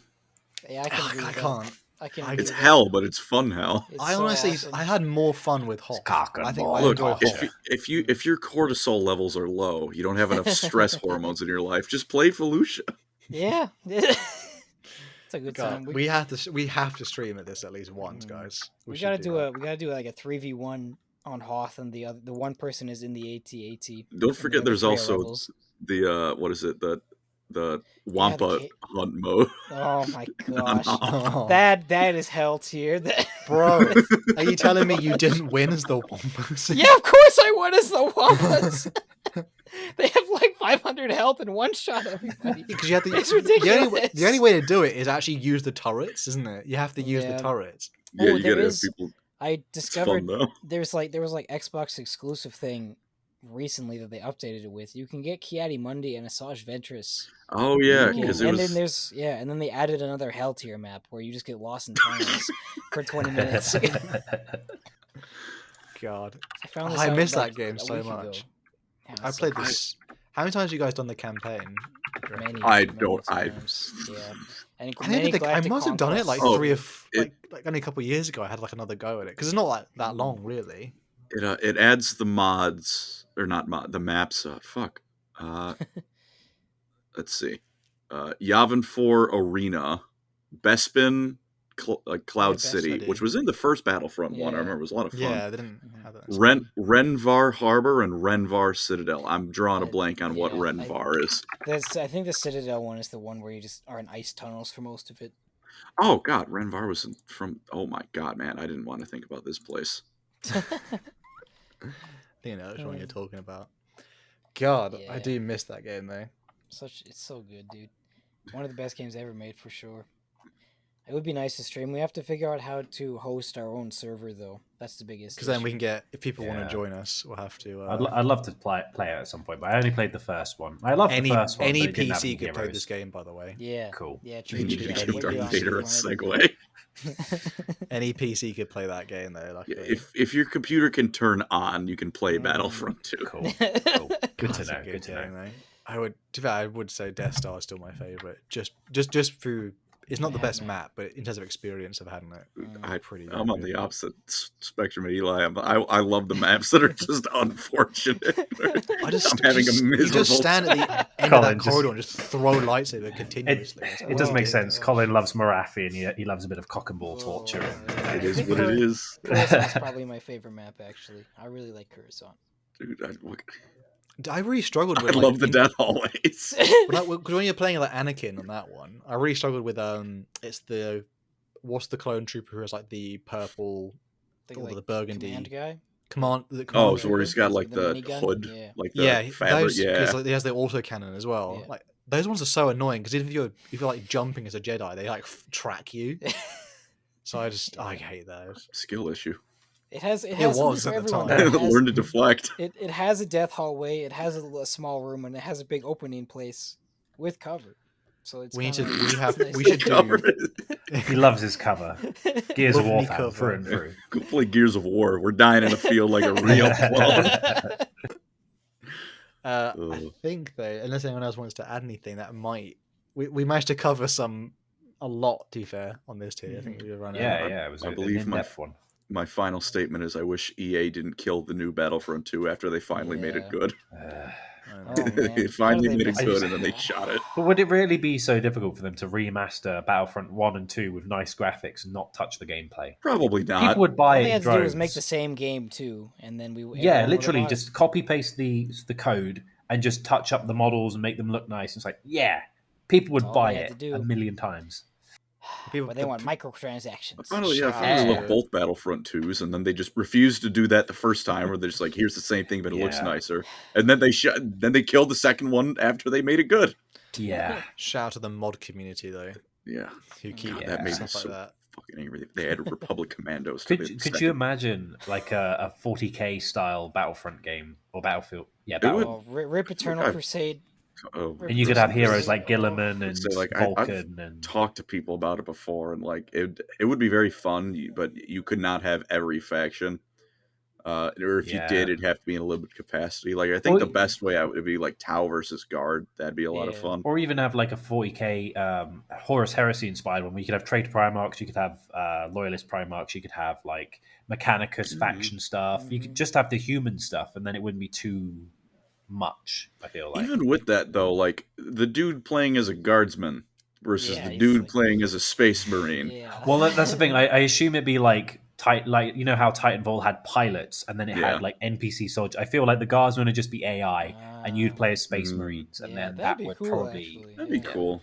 Space Marine 2 will be so some of it else like part of Battlefield though is like you're a grunt just in this giant massive battle. So it's literally instead of Primarchs jumping in, it's just like, oh my god, Kato Sicarius, I've heard of him. Yeah, like I want to get his autograph. Crunk. You do it like battle like the second Battlefront 2 or the first one, and eventually like you can be a space marine or a special character after. Imagine a Fall of Cadia map. Oh, nice. That'd be fun.